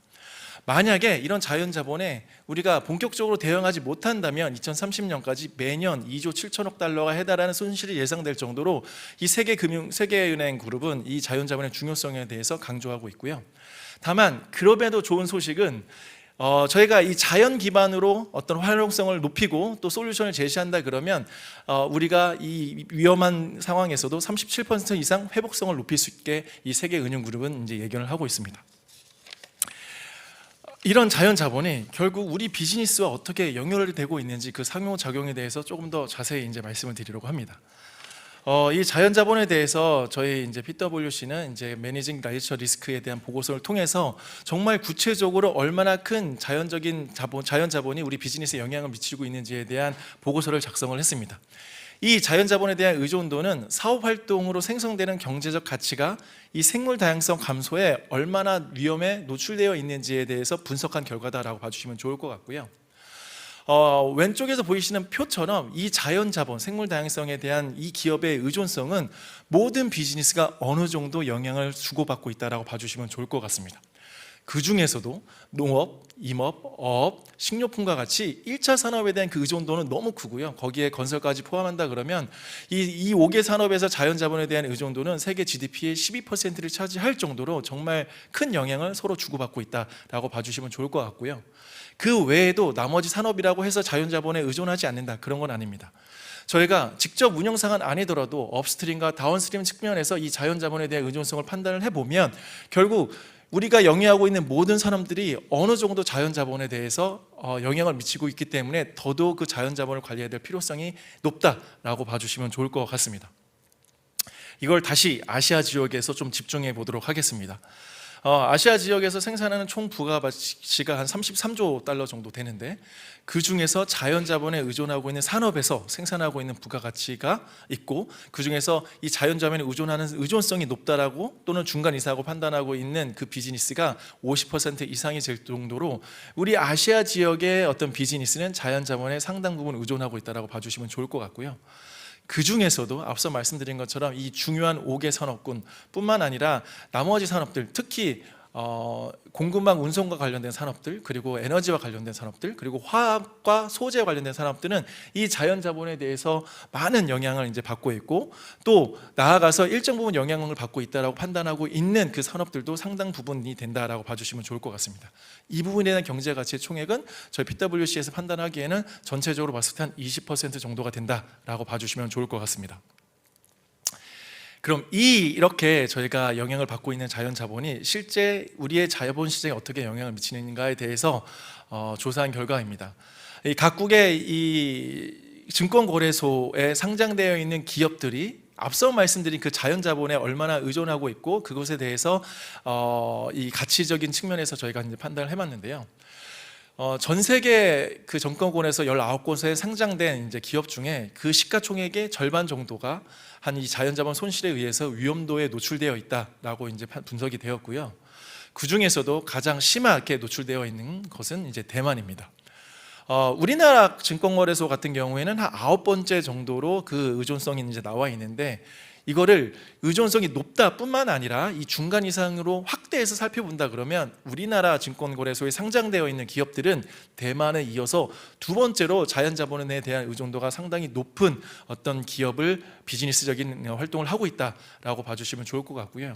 결국 우리가 활용하고 있는 우리가 바라보고 있는 자본시장에 이제 상장된 기업들은 자본 절반 이상이 자연자본으로 인한 위험에 노출되어 있고 그 부분은 결국 우리 비즈니스 전반의 위험을 야기할 것으로 예상이 됩니다. 더더욱 우리가 주의 깊게 관리해야 될 포인트가 있다라고 봐주시면 좋을 것 같습니다. 그럼 이런 자연자본이 도대체 어떻게 우리 비즈니스에 영향을 미치기에 우리의 가치에 영향을 미치냐를 좀 살펴보도록 하겠습니다. 자연자본은 크게 세 가지 플러스 한 가지로 얘기할 수 있습니다. 우리가 기업 활동을 하면서 육지 그리고 이 생태계로부터 광물을 이용하고 또 원재료를 이제 수급하게 됩니다. 우리가 비즈니스적인 활동을 하면서 국내 거의 대부분의 제조업, 나아가서 글로벌 거의 대부분의 제조업들은 물을 사용할 수밖에 없고 그러한 측면에서 보면 우리는 담수라는 자연자본에 서로 상호작용을 하면서 비즈니스를 영위하고 있고요. 또 해양 측면에서 봤을 때 수출주도의 우리나라 같은 경우에는 해양 운송 수단을 통해서 우리나라에서 만들어진 이 생산 제품들을 글로벌 비즈니스의 다른 이제 국가들에게 전파를 하고 있습니다. 이런 것들이 결국 우리 비즈니스와 자연자본에 상호작용한다라고 볼 수 있는 부분이고요. 이런 부분을 다시 위험과 기회 측면으로 좀 구분해 보면 위험 측면에서 봤을 때는 물리적 위험, 즉 생태계 서비스 손실로 인해서 그리고 자연자본을 활용할 수 있는 그 가용성의 감소로 인해서 우리 비즈니스가 중단된 위험에 노출되어 있는 것을 저희는 물리적 위험이라고 볼 수 있을 것 같고요. 전환 위험 측면에서 보면 생물 종이 지속적으로 감소하고 정부 차원에서는 그 종을 보호하기 위해서 특정 지역에 개발 제한을 한다 그러면 그로 인해서 우리가 새로운 어떤 비즈니스 하기 어려운 상황이 이제 만들어질 수 있고, 또 나아가서 CSRD, ESRS, E4에서 요구하는 것처럼 어떤 새로운 규제와 보고 체계가 도입됨으로 인해서 우리가 받을 수 있는 새로운 어떤 전환되는 규제적인 상황에서 노출되어 위험들, 이런 것도 사실 자연자본으로 인해 노출되어 있는 위험이다라고 봐주셔도 좋을 것 같습니다. 또 하나는 이게 결국 비즈니스와 상호작용을 하면서 우리 생태계 서비스 시스템적으로 이제 영향을 미칠 수 있을 텐데, 그 시스템이 안정화되기 위해서 이 시스템적 안정성이 심각하게 훼손되면서 발생할 수 있는 위험, 즉 시스템 위험에도 같이 노출되어 있다고 봐주시면 좋을 것 같습니다. 상대적으로 이런 자연자본에 노출되어 있는 위험을 잘 관리하고 회복 탄력성이 높은 비즈니스를 영위한다 그러면 우리는 새로운 비즈니스를 또 창출할 수 있을 것 같습니다. 뒤에서 다시 말씀드리겠지만 글로벌 식료품 제조 회사 같은 경우에는 이 원재료 수급의 불확실성을 완화하기 위해서 이 농촌 지역과의 장기적 지속 가능성을 높이고, 또 품종이 개량된 어떤 활동을 개량화를 통해 가지고 우리가 원재료 수급의 어떤 안정성을 높이고, 또 농민들과의 지속 가능한 파트너십을 구축해서 자연자본을 인해서 발생할 수 있는 그 위험을 사전에 완화하고 장기적으로 우리 원재료 수급 가능성을 높이는 활동, 즉 이런 것들이 기반이 되면 우리는 이게 위험 요소가 아니라 비즈니스 기회적인 측면에서도 일정 부분 활용할 수 있을 것이라는 생각이 들 것 같고요. 두 번째는 우리가 이 생태계 복원 활동을 잘 함으로 인해서 ESG 리스크 차원에서 다양한 규제기관이 또는 다양한 ESG 평가기관이 요구하는 상황에 잘 대응함으로 인해서 그런 리스크를 사전에 완화하고, 또 그로 인한 가치를 인정받아서 조금 더 외부로부터 긍정적인 시선을 통해 우리가 받을 수 있는 이익들이 분명히 있기 때문에 그런 부분도 우리가 기회로서 받아볼 수 있을 것 같습니다. 이런 상황을 도식화해보면 이런 영향력을 통해 가지고 이런 구조를 통해서 우리 비즈니스에 영향을 미치고 이게 다시 우리 재무세가에 영향을 미칠 수 있다고 해석을 할 수 있을 것 같습니다. 앞서 말씀드린 이 세 가지 자연자본과 관련된 위험들, 그리고 두 가지 자연자본과 관련된 기회들을 잘 정리해보면 우리가 자연 관련 리스트를 잘 관리한다 그러면 그 관리를 통해 가지고 재무적으로 손실받을 수 있는 그 비용에 대한 것을 완화시킬 수 있을 것 같고요. 두 번째는 우리가 자연자본을 잘 관리해서 회복 탄력성이 높은 비즈니스로 우리 비즈니스 체질을 개선시킨다면 새로운 수요를 창출하고 새로운 기회를 맞이함으로 인해서 재무적으로 긍정적인 효과를 분명히 가질 수 있을 것 같습니다. 이런 부분이 사실 자연자본과 관련된 위험, 그 기회를 리스크를 완화하고 영향을 완화시키고, 그리고 관련된 기회를 확보함으로 인해서 우리가 회복 탄력성을 높일 수 있고, 반대로 우리가 리스크를 더욱더 구체적으로 관리함으로 인해서 이런 모든 효과가 결국 우리 재무적인 성과가 이어질 수 있다는 말이다라고 봐주시면 좋을 것 같고요. 이 프레임워크는 이미 우리가 2017년 발표된 TCFD 프레임워크에서 요구하는 상황과 동일하고 그 주제가 기후에서 자연자본으로 조금 더 확대된 개념이다라고 봐주셔도 될 것 같습니다. 이거를 우리 비즈니스 운영 체계에서 실질적인 어떤 그 매핑을 해보면, 예를 들면 우리가 운영적인 측면에서 봤을 때 이게 비즈니스적으로 어떻게 연결되고 재무성과 어떻게 연결될 것이냐라고 보면, 우리가 자연자본에 노출이 되어 있고 그 노출된 자연자본으로 인해서 우리의 원재료의 수급 가능성이 떨어지고 실제 그 수급 가능성에 영향을 미친다면 그건 결국 우리의 비즈니스의 어떤 생산 과정에서 운영이 중단될 가능성이 매우 높은 측면이 있고요. 그것을 잘 관리하기 위해서는 우리가 노력을 해야 되지만 실질적으로 그 노력이 안 된다는 의미는 우리가 자연자본으로 인한 그 물리적 위험의 어떤 요인들에 대해서 이해가 부족한 적인 측면에서 발생할 수 있다고 봐주시면 좋을 것 같고요. 임직원 측면에서 보면 우리가 이 자본을 관리하기 위한 데이터를 실질적으로 관리하고 우리가 어떤 부분에 있어서 관리가 미흡하기 또는 더 잘 관리해야만 회복 탄력성을 높일 수 있는 활동이 될 텐데, 그런 것들은 이제 부족하다 그러면 우리가 자연스럽게 이 자연자본에 대한 교육을 지속 강화하면서 우리 임직원 내부적인 역량을 강화할 필요성도 있을 것 같습니다. 또 전략 측면에서 본다 그러면 저희가 실제 이제 프로젝트를 경험했던 회사의 사례와도 연결이 되는데요. 글로벌 비즈니스를 하고 있는 A라는 회사 같은 경우에는 이 고객사로부터 자연자본에 대한 관리를 구체적으로 특정 시점에 어떻게 할 것인가를 요구를 받고 있습니다. 그렇게 이 요구받고 있는 상황에 대해서 우리가 명확하게 어떤 전략이나 관리 체계를 수립해야만 사실 그 고객사와의 장기적인 관계를 유지할 수 있을 텐데, 그렇지 않다라고 한다 그러면 사실 우리 비즈니스적으로 심각한 영향을 미칠 수 있기 때문에 결국 우리가 관리해야 될 자연자본은 앞서 말씀드린 위험과 기회를 우리 비즈니스 전반에 걸쳐서 재무적인 측면에서, 운영적인 측면에서, 그리고 우리 내부 임직원의 역량 강화 측면에서, 법률과 컴플라이언스, 그리고 전략 측면에서 충분히 관리해야 될 필요성이 있다라고 봐주시면 좋을 것 같고요. 다행히도 이런 거에 대한 위험성 그리고 이런 거에 대한 관리 필요성이 충분히 인지가 되고 있기 때문에 글로벌에서도 이 다양한 툴들이 이제 마련되고 있습니다. 먼저 글로벌 생물 다양성 프레임워크를 통해서 이 글로벌 사회가 합의된 어떤 관리해야 될 지표들이 논의되고 있다라고 봐주시면 좋을 것 같고, 약 200여 개, 좀 앞서 말씀한 196개국이 합의를 했고 그 중에서 119개국이 어떤 목표를 제출했는데요. 거기에는 2030년까지 우리가 관리해야 될 어떤 생물 다양성에 관련된 지표들, 그리고 2050년까지 우리가 추구해야 될 27개 자연관리 목표에 대해서 서로 합의가 이루어지고 있다라고 봐주시면 좋을 것 같습니다. 그 다음에 이 비교 가능성을 높인 상태에서 우리가 자연자본에 대해서 어떻게 관리하고 있는지 상호간 이제 비교한다 그러면 이와 관련된 공시 그리고 보고 지침들이 만들어지고 있습니다. 대표적으로 ESRS의 E4에 해당한다라고 봐주시면 좋을 것 같고요. 또 자발적 공시 지침인 TCF처럼 동일하게 TNFD라는 자발적 공시 지침이 만들어지면서 기업이 활용할 수 있는 우리가 어떤 측면의 자연자본이 대이해관계자들이 요구하고 있고 관심을 가지는지 그런 정보들 우리가 어떻게 어떤 관점으로 준비를 해야 되는지 그런 정보를 알 수 있는 이니셔티브들도 있습니다. 또 우리가 목표를 세움에 있어서 우리가 관리해야 될 자연자본 이건데 이거는 어떤 관점으로 목표로 수립을 해야 되는지 그런 거에 대한 아이디어를 얻을 수 있게 SBTN이라는 이니셔티브가 만들어졌다라고 봐주시면 좋을 것 같고요. 결국 2017년에 TCFD 프레임워크가 이제 만들어지고 2015년에 합의된 그 파리 협정이 2021년부터 그 교토 의정서 체계를 대신하면서 이 기후 변화에 대해서 관심이 폭발하고 TCFD 프레임워크에 기반한 보고서들이 정보 공개들이 많이 활발히 이루어진 것처럼 이 자연자본에 대해서도 글로벌에서 합의가 되고 특정 시점에서 이게 전 세계적으로 이 공동된 방향으로 나아가는 것들이 합의가 된다 그러면 이 부분에 대한 요구사항도 우리가 자연스럽게 마주하게 되고 그거에 대한 대비가 더욱더 필요한 시점이라고 보시면 될 것 같고요. 다만 거기에 아이디어를 얻을 수 있는 부분은 유럽에 있는 기업들 같은 경우에는 우리의 비즈니스가 생물 다양성에 중요하게 노출되어 있다라고 판단이 된다 그러면 이의 네 번째 항목에 대해서 이 정보를 공개해야 되는 것이 필요하다라고 봐주시면 좋을 것 같고 그 시점은 FI 내년부터 시작해가지고 내후년부터 점진적으로 확대될 수 있다라고 봐주시면 좋을 것 같습니다. 또 TNFD 얼리 어댑터 같은 경우에는 2025년에 얼리 어댑터로서 서명한 기간이 이제 본격적으로 이제 공개를 시작할 텐데 그러면 저희가 이 자연자본에 관리하기 위해서 다양한 어떤 관점으로 우리가 바라볼 수 있을지 그러한 정보들도 내년이 되면 조금 더 다양한 정보도 우리가 확보할 수 있을 것으로 생각이 됩니다. 우리가 중요하게 생각해 이제 바라봐야 될 그 하나의 프레임워크는 이 TNFD 이제 프레임워크인데요.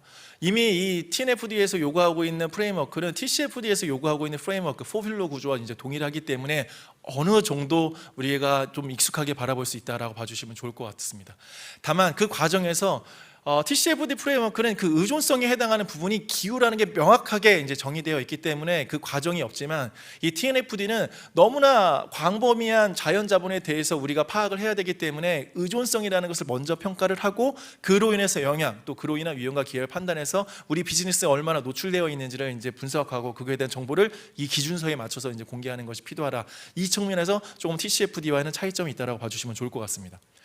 이미 대부분의 기업들이 다양한 정보들, 자연자본과 관련된 다양한 정보들을 이제 관리를 하고 계십니다. 그 측면에서 본다 그러면 우리가 어떤 정보들을 이 프레임워크에 맞춰 가지고 공개하고 또 관리하고 또 개선할 수 있을지 그런 부분은 사실 내부적으로 좀 준비해야 될 것이 이제 필요할 것 같고 또 지금까지 이 TNFD는 14개의 섹터 가이던스를 이제 개발을 했습니다. 9개가 확정이 되었고 5개가 지금 개발이 되고 있는데요.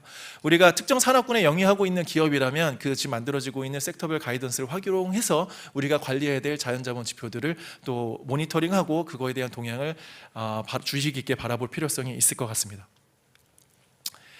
참고로 COP 16 논의 결과를 잠깐 이제 말씀드리면 앞서서 저희가 기조발제에서 저희 리더님께서 말씀해 주셨지만 이 쿤밍 몬트리올 글로벌 바이오다이버시티 프레임워크 같은 경우에는 196개 당사국 중에서 119개 당사국이 그 목표를 제출했고 또 그 행동계획에 대해서도 43개국이 그 내용을 제출했습니다. 근데 여기에 한국은 다 포함되어 있다라고 봐주시면 좋을 것 같고요. 그만큼 국내에서도 이 그 생물 다양성과 관련해서 이 정부 차원에서도 강하게 드라이브 걸고 있다라고 봐주시면 좋을 것 같습니다. 다만 이 과정이 아직 196개에 해당하는 모든 당사국이 합의된 것들이 아니기 때문에 아직 우리가 조금 더 시간이 있다라고 하지만 그래서 그 동향에 대해서는 면밀하게 좀 바라볼 필요성이 있고 그 상황에 대비해야 할 필요성도 있다라고 봐주시면 좋을 것 같습니다. 그런 측면에서 봤을 때 그러면 우리 회사가 우리 기업이 어떻게 이 자연자본의 으로 인한 그 위험 그리고 비즈니스의 의존성을 관리해야 될 것인가에 대해서 조금 더 구체적으로 이제 말씀을 드리도록 하겠습니다. 자연자본 관리 전략 측면에서 보면 사실 저희는 크게 한 4가지 관점으로 저희 스스로에게 물어볼 필요성이 있을 것 같습니다. 우리 비즈니스가 자연자본 손실과 생물다양성 감소로 인해서 어떤 영향을 받을지 그리고 그것으로 인한 재부적, 재정적 영향 무엇일지 판단을 한번 생각해 보는 것이 필요할 것 같고요. 두 번째는 이와 같은 문제를 해결하기 위해서 우리는 어떻게 접근할 것인가에 대해서 조금 고민해 볼 필요성도 있을 것 같습니다. 물론 이런 거에 고민을 하기 위해서는 당연히 데이터에 대한 가용성이 좀 필요할 것 같은데 그러면 우리 회사가 우리 기업이 적절한 데이터와 그 시스템을 가지고 하고 있나 이런 것도 바라볼 필요성이 있고 또 앞으로 강화될 게 너무나 자명한 투자자와 고객사의 정보 요청에 우리 회사는 어느 정도 준비가 되어 있나 이런 측면으로 우리 스스로 한번 바라볼 필요성이 있을 것 같고요. 그 과정에서 가장 먼저 저희가 좀 고민해야 될 포인트는 우리가 관리해야 될 자연자본의 어떤 영역이 어디까지일 것인가를 좀 바라볼 필요성이 있고 그 중에서 그 관리 영역에서 우리가 어떤 자연자본에 의존하고 영향력을 주고받고 있으며 위험과 기회가 무엇인지를 식별평가 분석하는 것이 필요할 것 같습니다. 그 식별평가 분석이 완료가 되면 다시 우리가 관리해야 될 자연자본 데이터가 이제 필요할 것 같고 자연스럽게 그거에 대해서 관리가 시작이 될 거고요. 그 다음에 우리가 어느 정도 데이터가 축적이 된다면 우리가 달성해야 될 목표를 수립하는 것이 필요하다라고 봐주시면 좋을 것 같습니다. 저희는 그 측면에서 봤을 때 한 3개 기업들과 프로젝트를 이제 진행을 했었고요. 뭐 글로벌 바이오 기업, 그리고 금융지주사, 식품 제조사 등의 프로젝트를 했습니다.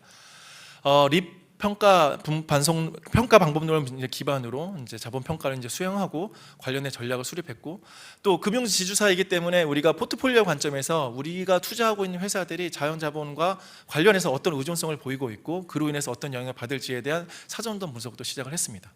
식품제조 같은 경우에는 우리가 특정 지역에 대해서 어떤 자연자본에 노출되어 있고 어떤 위험이 있는지 그리고 어떤 지역이 가장 중요한지에 대한 이제 평가를 수행했고 또 그거에 대한 정보를 파일럿 형식에서 이제 공개한 적이 있습니다. 다만 저희가 그 과정에서 상당한 어려움이 있었고 그 어려움을 한 4가지 정도 정리하면 지금 보이시는 화면과 같습니다.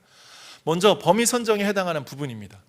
우리가 자연자본에 대해서 이제 관리의 필요성을 인지하고 있고 그거에 대해서 어느 범위까지 우리가 위험을 분석을 하고 그거로 인해서 재무적으로 연결하고 관리가 필요할지에 대해서 사실 그 범위를 선정을 하고 그거에 대해서 이제 평가를 하고 이제 거기에 맞는 과제를 이제 도출해 오는 것이 이제 필요한데요.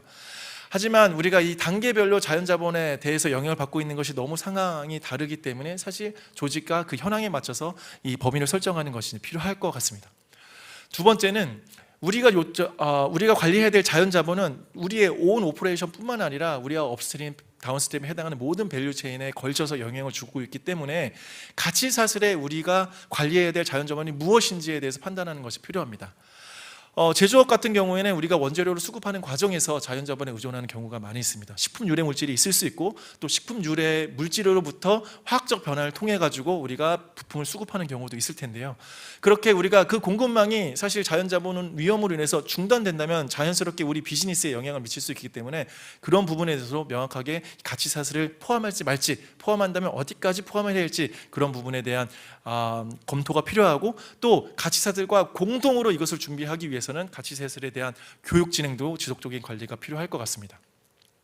이 과정에서 자연스럽게 데이터의 중요성은 뭐 아무리 강조해도 부족하지 않을 것 같고요. 또 이 상황을 잘 이해하고 또 본격적으로 기업이 이 위험에 대해서 인지하고 또 관리할 수 있도록 이 거버넌스 차원에서도 지속적인 지원이 필요하다라는 측면에서 저희가 이 앞선 그 프로젝트를 통해서 좀 배웠던 부분이다라고 말씀을 드릴 수 있을 것 같습니다. 이런 부분이 사실 잘 준비가 되고 또 저희가 이 자연자본에 대해서 위험을 인지하고 관리한다는 측면에서 봤을 때는 이렇게 3가지 측면에서 결론을 내릴 수 있을 것 같습니다. 이미 우리가 활용할 수 있는 툴들이 이제 마련되고 있습니다. 대표적으로 이제 TNFD라는 게 이제 필요할 것 같고요. TNFD라는 게 있고요. 두 번째는 우리가 관리해야 될 자연자본에 해당한 영역은 우리뿐만 아니라 가치사슬 전반에 대해서 영향을 주고받고 있기 때문에 가치사슬을 포함하는 것이 필요합니다. 마지막으로는 우리가 특정 지역에서 어떤 원재료를 수입하고 있고 특정 지역에서 우리가 이 사업 활동을 하고 있다 그러면 그 지역에 영향을 미치고 있는 이해관계자와 조금 더 면밀하게 커뮤니케이션을 해야 될 필요성도 있습니다. 그렇기 때문에 TNFD 이행 사항에 맞춰서 요구 사항에 맞춰서 우리가 무엇을 준비해야 될지 그 로드맵에 대한 부분을 고민해야 될 필요성이 있고 우리가 가치사슬을 거쳐서 어느 정도 영향을 주고받고 있을지 가치사슬 포함한 자연자본에 대한 관리 체계를 수립해야 될 소형이 필요 없고 더욱더 중요한 이해관계자들 참여해서 우리의 자연자본 관리는 기업 경계를 넘어서 지역사회와 긴밀하게 협력할 수 있는 그런 이해관계자 참여 체계를 구축하는 것이 필요하다라는 것을 말씀드리면서 마무리 짓도록 하겠습니다. 이상입니다. 네, 파트너님 발표 감사합니다. 네, 박경성 파트너님께서 발표하신 내용과 관련해서 저희가 사전에 질문을 좀 받았는데요. 그 중에 한 가지만 여쭤보겠습니다. 자연 관련 재무공시 TNFD와 반도체 제조업체와의 연관성은 어떤 부분이 있을까요? 파트너님 답변 부탁드립니다. 네, 저는 이 질문을 받고 이렇게 이제 생각을 했습니다. 생물 다양성의 한정에서 이제 말씀을 이제 드려도 괜찮을 것 같은데요. 생물 종 위험이 앞서 말씀드린 것처럼 지난 50년간 69%가 없어졌고 이제 31%만 이제 남았다고 했고 이 속도가 이제 가속화된다면 결국 생물 다양성을 보존하기 위해서 개발 제한 구역이 많아질 수밖에 없습니다. 특정 국가 내에서 희토류를 수입하고 있는 이제 반도체 기업 같은 경우에는 이 생물 동 다양성의 보호 구역이 확대로 인해서 그 희토류를 채굴할 수 있는 그 면적이 줄어든다 그러면 자연스럽게 공급망 위험과 이제 연결될 수 있을 것이다라고 이제 볼 수 있을 것 같고요. 그렇기 때문에 이게 우리 비즈니스 자체는 직접적으로 이 자연자본 또는 생물 다양성과 연계성이 상당히 낮을 수 있지만 이거를 가치사슬 전반으로 확대한다 그러면 사실 이 자연자본에 대한 관리성이 더욱 필요하고 이런 것들이 잘 마련되어야만 향후 예상되는 자연 관련 재무 공식 TNFD에도 좀 정확하게 대응할 수 있을 것으로 예상이 됩니다. 네, 이상입니다. 네, 감사합니다. 그럼 현장에서 질문을 좀 받아볼까 하는데요. 질문 있으신 분들께서는 손을 들어주시면 저희가 마이크를 전달드리도록 하겠습니다. 질문 있으신 분 계실까요? 네, 그러면 발표는 여기까지 마치겠습니다. 감사합니다. 네, 세 번째 주제로 넘어가도록 하겠습니다. 오늘부터 부산에서 UN 플라스틱 협약 제5차 정부 간 협상위원회 회의가 개최됩니다. 이번 회의의 목표는 플라스틱 국제 협약의 성안인데요. 이와 관련해서 이번 세션에서는 플라스틱 오염 종식을 위한 국제 협약의 주요 쟁점 사항과 기업들의 영향에 대해 3일 회계법인 이보화 파트너께서 발표해 주시도록 하겠습니다. 네, 안녕하십니까. 서스테이너빌리티 플랫폼의 이보화 파트너입니다. 제가 오늘 말씀드릴 주제는 플라스틱과 관련된 이야기입니다. 아까 앞에서 기조발제도 말씀드렸다시피 지금 부산에서는 플라스틱 협약에 대한 안을 마련하기 위한 회의가 진행되고 있습니다. 자원순환이 화두로 떠오르고 있는데요. 자원순환 규제가 이렇게 강화되고 있는 배경을 간단하게 짚어보고 지금 진행하고 있는 플라스틱 협약이 성안되었을 때 과연 어떠한 영향이 기업들에게 있을 수 있는지, 그러면 과연 우리 기업들은 무엇을 대응해 나가야 되는지에 대해서 말씀드려보도록 하겠습니다. 사실 플라스틱은 경제산업 발전에 없어서는 안 될 가장 경제성 있는 소재입니다. 그래서 계속해서 생산량이 늘어나고 있는데요. 사실 이제 제가 주말에 분리수거를 자주 하게 됩니다. 분리수거를 할 때마다 과연 저 많은 플라스틱들이 과연 어디로 가는 것일까? 과연 저것들이 과연 재활용이 제대로 되고 있는 것이 맞는가? 이런 질문을 항상 던져보게 되는데요. 안타깝게도 실제 플라스틱의 재활용은 글로벌리 10% 미만, 약 9% 정도 수준이라고 합니다. 물론 우리나라의 재활용은 굉장히 잘 그런 체계가 마련되어 있는 것도 사실인데 사실 대부분의 많은 플라스틱 폐기물들은 매립되고 있습니다. 그래서 땅에 매립되면서 토양의 오염을 야기시키고요. 메탄을 증가시키고 또 아마 바다거북이 사진 많이 여기 계신 분들 다 보셨을 것 같은데요. 이제 하천과 바다로 넘어가면서 사실 플라스틱 환경 오염은 이미 국제사회의 주요 현안이 되고 있습니다. 문제는 이제 이 플라스틱이 아까도 말씀드렸다시피 굉장히 경제성 있는 소재이고 대체하기가 굉장히 어려운 필수 소재이기 때문에 사실 이제 계속해서 플라스틱 배출량이 증가하고 있다라는 부분이고요. 결국 이제 생태계와 인간의 생명에 굉장히 위협이 되고 있는 상황이긴 합니다. 또 한편 저희는 이미 온실가스 때 이 투자자들의 보이스가 ESG에 얼마만큼 큰 영향을 미쳤는지 이미 경험을 한 바 있습니다. 투자자들이 과연 이 플라스틱에 대해서 어떻게 지켜보고 있는지 살펴볼 필요성이 있는데요. 글로벌 투자자들은 온실가스와 마찬가지로 플라스틱에 대한 사용 감축을 위해서 기업들에게 조치를 요구하고 있습니다. 실제 화학제조업체인 듀폰 같은 경우에는 주주총회에서 아주 높은 찬성률로 플라스틱 오염에 대한 보고서를 발행하라는 요구를 받았습니다. 실제 환경에 방출되는 플라스틱 양에 대한 보고를 할 것을 요구를 했고요. 결국 이러한 투자자들의 요구사항은 기업들에게 있어서는 여러 가지 데이터를 공개해야 되는 리포팅의 부담으로 연결이 됩니다. 꼭 비단 화학제조업체뿐만이 아니라 플라스틱에 대한 그런 사용을 하는 산업은 거의 대부분의 산업들이 플라스틱을 많이 활용을 하고 있습니다.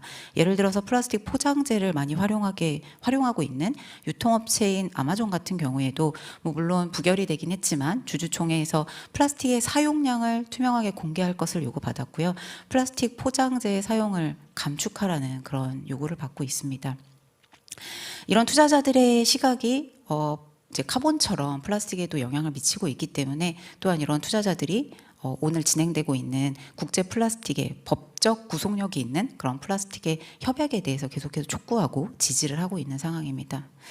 또 한편으로는 저희는 또 이미 온실가스에서 이제 그런 투자자들의 보이스 외에 이 ESG가 무역의 그런 국제 장벽에 활용되고 있는 것을 이미 경험한 바 있습니다. CBAM이나 CCA 같은 탄소국경세를 통해서 이 ESG가 무역 장벽으로 활용되고 있다라는 것도 저희는 이미 경험을 한 바 있는데요.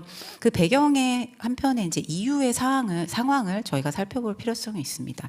EU 같은 경우에는 지금 미국이나 아시아 그리고 최근에 중동에서 계속해서 플라스틱 생산을 증가하였기 때문에 공급에 과잉이 발생을 했고요. 특히 이제 EU 같은 경우에는 내부 환경 규제에 대한 대응 비용이 증가하기 때문에 가격 경쟁력을 상실하면서 산업이 재편되면서 사실 이제는 플라스틱을 수출하는 기업이 아니라 수입하는 그러한 스테이터스로 변화했습니다. 거의 대부분의 플라스틱의 그 주 원료인 폴리머의 순수입국으로 전환이 됐기 때문에 지금 EU 입장에서는 이제는 플라스틱에 대한 규제를 강화하고 무역 장벽을 새롭게 만들어야 하는 그런 입장이 되었습니다. 우리 기업 같은 경우에는 EU의 이제 폴리머 수입의 의존도가 증가하면서 여러 가지 수출 기회가 있었던 그런 요인이 있었던 것도 사실이지만 사실 이제 중국, 미국과 가격 경쟁을 해야 되는 상황에서 또 중동도 최근에 새로운 신규 투자를 막 벌이고 있습니다. 그래서 가격 경쟁력을 확보하면서 이제는 EU가 확대하고 있는 그런 규제까지 대응해야 되는 새로운 숙제를 안게 되는 그런 부담을 가져가게 되었습니다.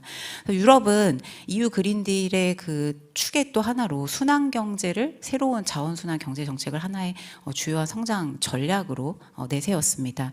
지속 가능한 제품 정책이라는 그런 프레임워크를 가지고 제품의 설계부터 시작해서 생산, 사용, 수명 전체 종료 단계에서 지속 가능성을 강화하는 각종 레귤레이션을 만들어내고 있습니다. ESPR이라는 단어를 들어보셨는지 모르겠는데요. 이 ESPR, 에코 디자인이라는 규정을 만들면서 이 전체 EU 내에서 유통되고 있는 그런 제품의 전체 전주기적인 관점에 이 지속 가능성을 관리하겠다라는 부분이고요. 이건 비단 화학뿐만이 아니라 섬유, 건축, 전자 모든 산업에 다 적용될 수 있는 그런 규정이다라고 생각해 주시면 좋을 것 같습니다. 이 ESPR은 최초에는 지침으로 시작을 했습니다. 디렉티브로 시작을 했고요. 이 디렉티브를 최근에 레귤레이션 규정으로 승격을 했습니다. 이 이야기는 보다 더 법적 구속력을 좀 더 강화하는 보다 더 페널티를 강화하는 그런 규제가 됐다라고 이해해 주시면 좋을 것 같습니다. 에코 디자인이 이제 규정이 올해 법률이 또 공식적으로 발효가 됐고요. 모든 회원국이 동일하게 그 법적 구속력을 가진 그런 규정을 운영을 하여야만 합니다. 특정 제품, 뭐 철강, 알루미늄, 뭐 섬유 이런 데만 국한을 시키는 게 아니라 전 제품에 적용을 해야 되는 그런 목표를 가지고 있고요. 가장 중요한 부분은 우측에 보시면 그 정보 제공이라는 부분이 있습니다. 이 제품에 대해서 EU 내에 유통되는 모든 제품에 대해서 이 소비자에게 굉장히 더 많은 정보를 제공하겠다. 아마 DPP라는 또 단어를 들어보신 적이 있으실 텐데요. 디지털 패스포드라는 이 제품에 대해서 필요한 모든 정보를 라벨링화해서 모든 소비자가 원하는 제품에 대한 정보를 다 이제 할 수 있게 하겠다라는 그런 상위의 굉장히 선의의 목적을 가지고 이러한 규정들을 만들어 나가고 있다라고 생각해 주시면 좋을 것 같고요. 물론 조금씩 지연되는 부분이 있습니다만 있습니다만 한 2028년 정도에 위임법이 시행된 이후에는 DPP가 없는 제품은 EU 영내에 출시하지 못하게 하겠다라는 굉장히 강력한 기조를 가지고 있기 때문에 이런 규제들이 계속 확산되면서 우리 기업들에게 많은 영향이 있을 것으로 생각이 됩니다. 사실 우리나라는 세계 4위의 플라스틱 생산국입니다. 그래서 이런 부분의 규제가 강화된다는 얘기는 사실 우리나라 화학 그 회사들에게 굉장히 많은 영향을 미칠 거고요. 꼭 화학 회사뿐만이 아니라 석유화학 회사뿐만이 아니라 전체 산업에 영향을 미칠 수 있는 굉장히 크리티컬한 그런 규제들이 강화되고 있다라고 생각해 주시면 좋을 것 같습니다.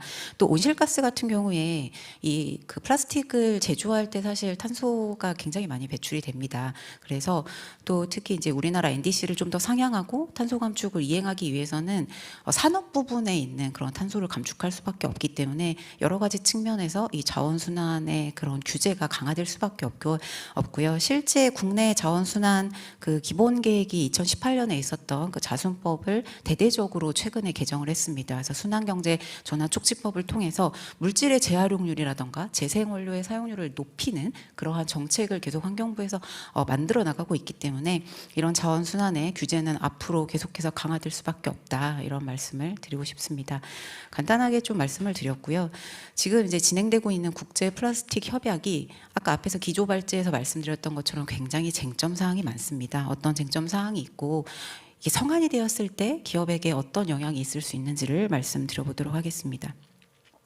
2022년 유엔 환경총회에서 플라스틱의 오염을 종식시키겠다라는 굉장히 거시적인 결의안은 채택되었습니다. 지금까지 총 4차에 걸쳐서 이 국제 협약을 만드는 그런 초안들을 계속해서 논의를 했습니다. 그래서 원래는 이번에 부산에서 5차 협의에서 사인을 할 수 있는 최종 정부 간의 협약의 내용을 완성하겠다라는 목표를 가지고 있었습니다. 그래서 이번에 부산에서 그 안을 완성을 시키고 내년도에 전격 외교 회의에서 이제 사인을 해서 이것을 체결하는 그런 목표를 가지고 있었고요. 이 플라스틱의 규제는 크게 3가지로 구성이 되어 있습니다. 생산의 부분에서 우려 화학 물질과 그 플라스틱의 주 원료인 폴리머의 생산을 어떻게 감축시킬 것인가, 사용하는 과정에서 일회용 플라스틱과 미세 플라스틱을 어떻게 저감시키는 규제를 가져갈 것인가, 성능적인 측면에서도 재생원료의 함유 비율을 최소한으로 어느 정도까지 규제를 할 것인가, 이런 부분들에 대한 굉장히 많은 다양한 규제들에 대해서 협의가 되고 있다라고 생각해 주시면 좋을 것 같습니다. 사실 저희는 이미 파리기후 협약이 기업들에게 어떤 영향을 미치는지, 이 앞에서 언급했던 생물 다양성 쿤민 몬트리올 협약의 그 이후에 기업들이 어떤 것들을 준비해야 되는지 이미 많이 경험을 했습니다. 사실 플라스틱 협약도 마찬가지로 이 파리기후 협약이나 쿤민 몬트리올 협약에 이어서 일부 법적 구속력이 있는 협약이 될 가능성이 굉장히 높습니다.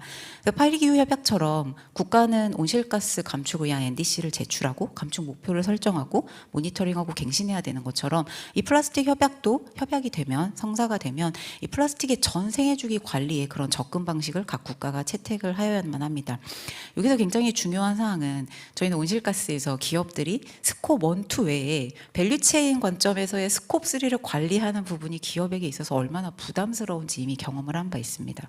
플라스틱이 생산하는 관점에서 생산자가 책임을 더 가지고 생산과 사용과 폐기 단계에 걸쳐서 기업이 그런 부분들을 부담해야 되는 게, 기업이 그런 부분들을 책임을 져야 하는 게 앞으로 향후에 기업들에게 얼마나 큰 부담이 될지 저희는 크게 유추해 볼 수 있을 것 같습니다.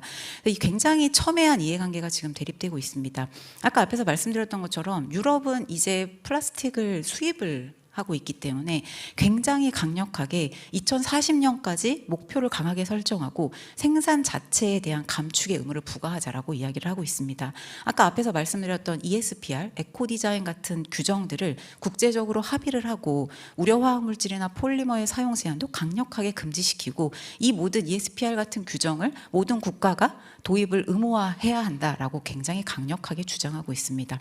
하지만 아시아나 이제 중동, 중국 이런 쪽에서는 지금 이제 플라스틱을 앞으로 더 많이 생산을 해야 되는 그런 입장이다 보니까 이 생산적인 부분에 있어서는 폴리머 감축을 의무화하는 것을 굉장히 강력하게 반대하고 있습니다. 이 목표는 자율적으로 가져가야 되고, 그런 같은 규정 같은 경우에도 각 국가별로 상황에 따라서 자율적으로 자발적으로 도입을 하자.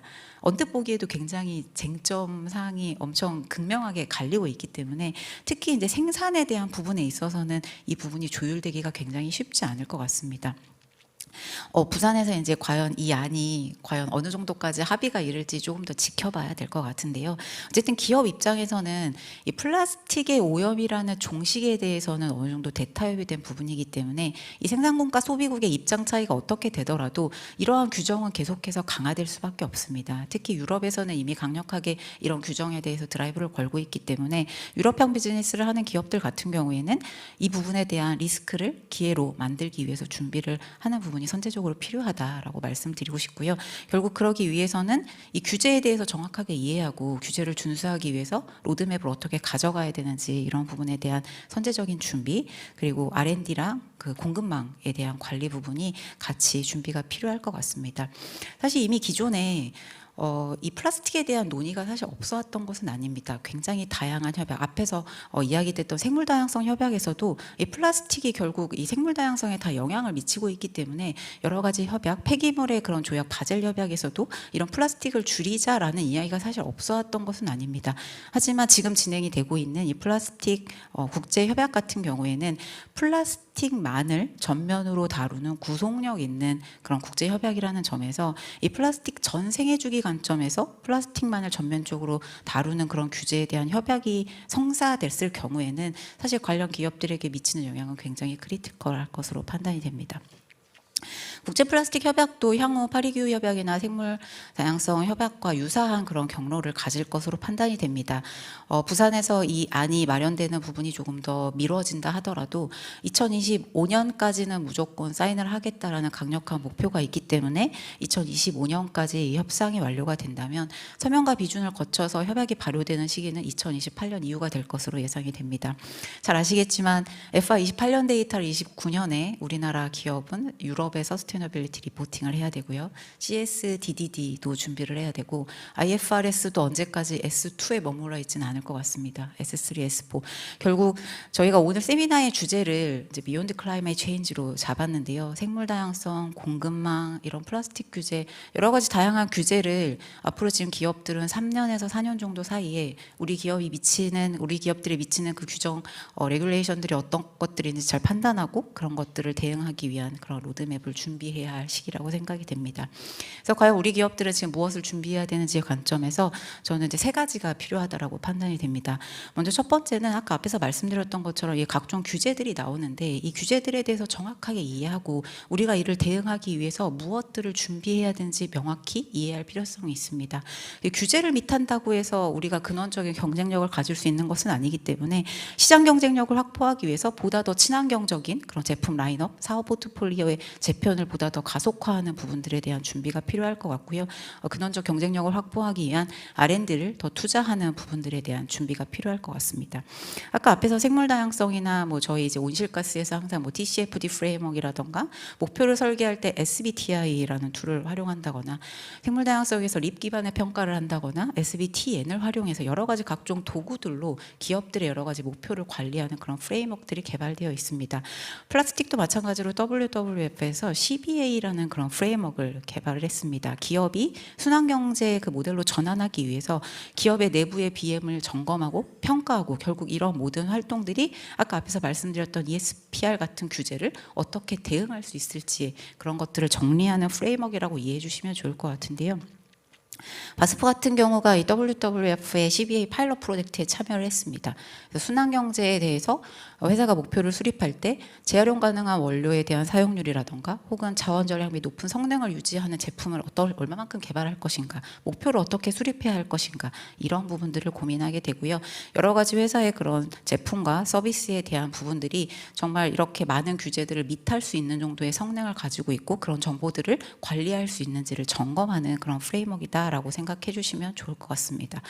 아마 이제 너무 거시적으로 말씀드리면 잘 와닿지 않을 수 있기 때문에 어떤 것들을 기업들이 충족하셔야 되는지 ESPR의 규정들을 조금만 더 살펴보면 왼쪽에 보이시는 것처럼 이 왼쪽에 보이는 매개 변수들이 다 에코 디자인 규정에서 요구하고 있는 사항들입니다. 뭐 내구성, 재사용 가능성, 유지 보수, 우려 물질이 얼마나 들어있는지, 이 자원의 사용과 재활용은 얼마나 가능한지. 오른쪽에 보이는 게 이제 기업들에게 요구하고 있는 사항인데요.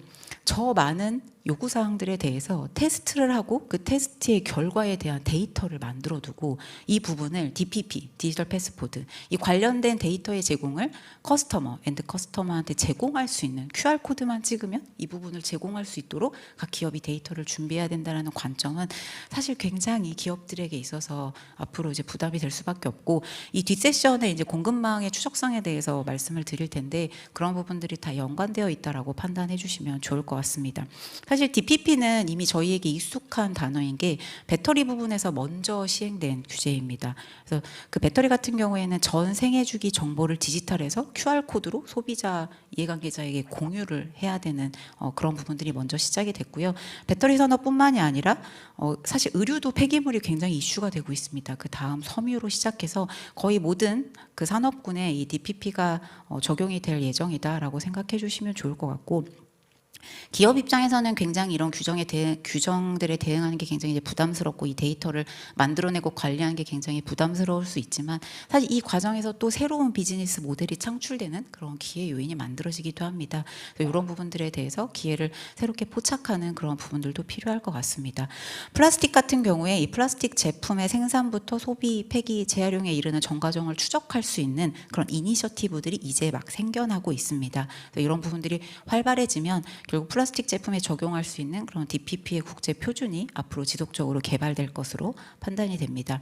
기업 입장에서는 아까 앞에서 말씀드렸던 그런 전주기 과정에서의 규제를 대응하기 위해서는 제품의 이제 설계단에서부터 재생 가능한 자원을 얼마나 더 활용할 것인가로부터 시작해서 제품의 사용을 최대화할 수 있는 부분, 그리고 부산물과 폐기물을 생산자 관점에서 얼마만큼 책임질 것이냐에 대한 전주기 과정에서의 제품의 그런 부분들을 확보를 해야 되고요.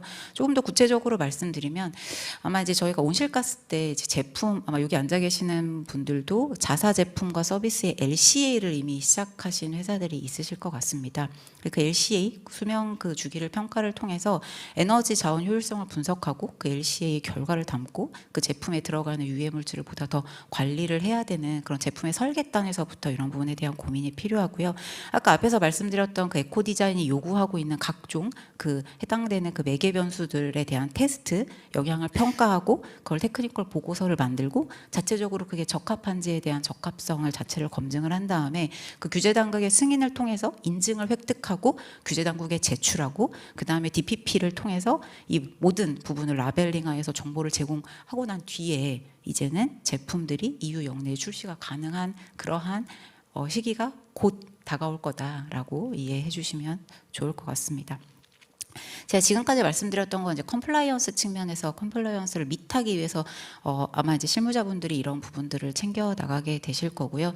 사실 컴플라이언스를 미트하는 거 외에 근원적인 경쟁력 확보를 위해서 앞으로 이 자원순환의 규제가 활발해진다면 기존의 이 석유화학 기업들의 포트폴리오가 보다 더 가속화될 것 같습니다. 사실 이미 선진 석유화학 기업들은 재활용 플라스틱 중심의 사업을 계속해서 투자를 하고 있고요. 신사업도 적극적으로 추진하고 기존의 석유화학에 대한 사업을 효율화한다거나 사업을 재편하는 걸 적극적으로 사실 추진하고 있긴 합니다만, 화학적 재활용에 투자라던가 이런 부분들이 사실 쉽지만은 않습니다. 경기에 대한 그런 부분도 있고 자금 조달의 어려움으로 사업이 약간씩 딜레이가 되고 있고, 생분해 플라스틱, 바이오 플라스틱 같은 경우에도 계속 투자를 하고 있지만 아직은 굉장히 경제성이 낮고 수요가 아직 확보되지 않았기 때문에 사실 사업 추진에 굉장히 애로사항이 있는 건 맞지만, 앞으로는 석유화학 산업의 사실 미래 먹거리는 결국은 이제 재활용과 바이오에 집중될 수밖에 없을 것 같습니다. 그래서 이런 규제들이 확산되는 움직임이 이런 기업들의 포트폴리오의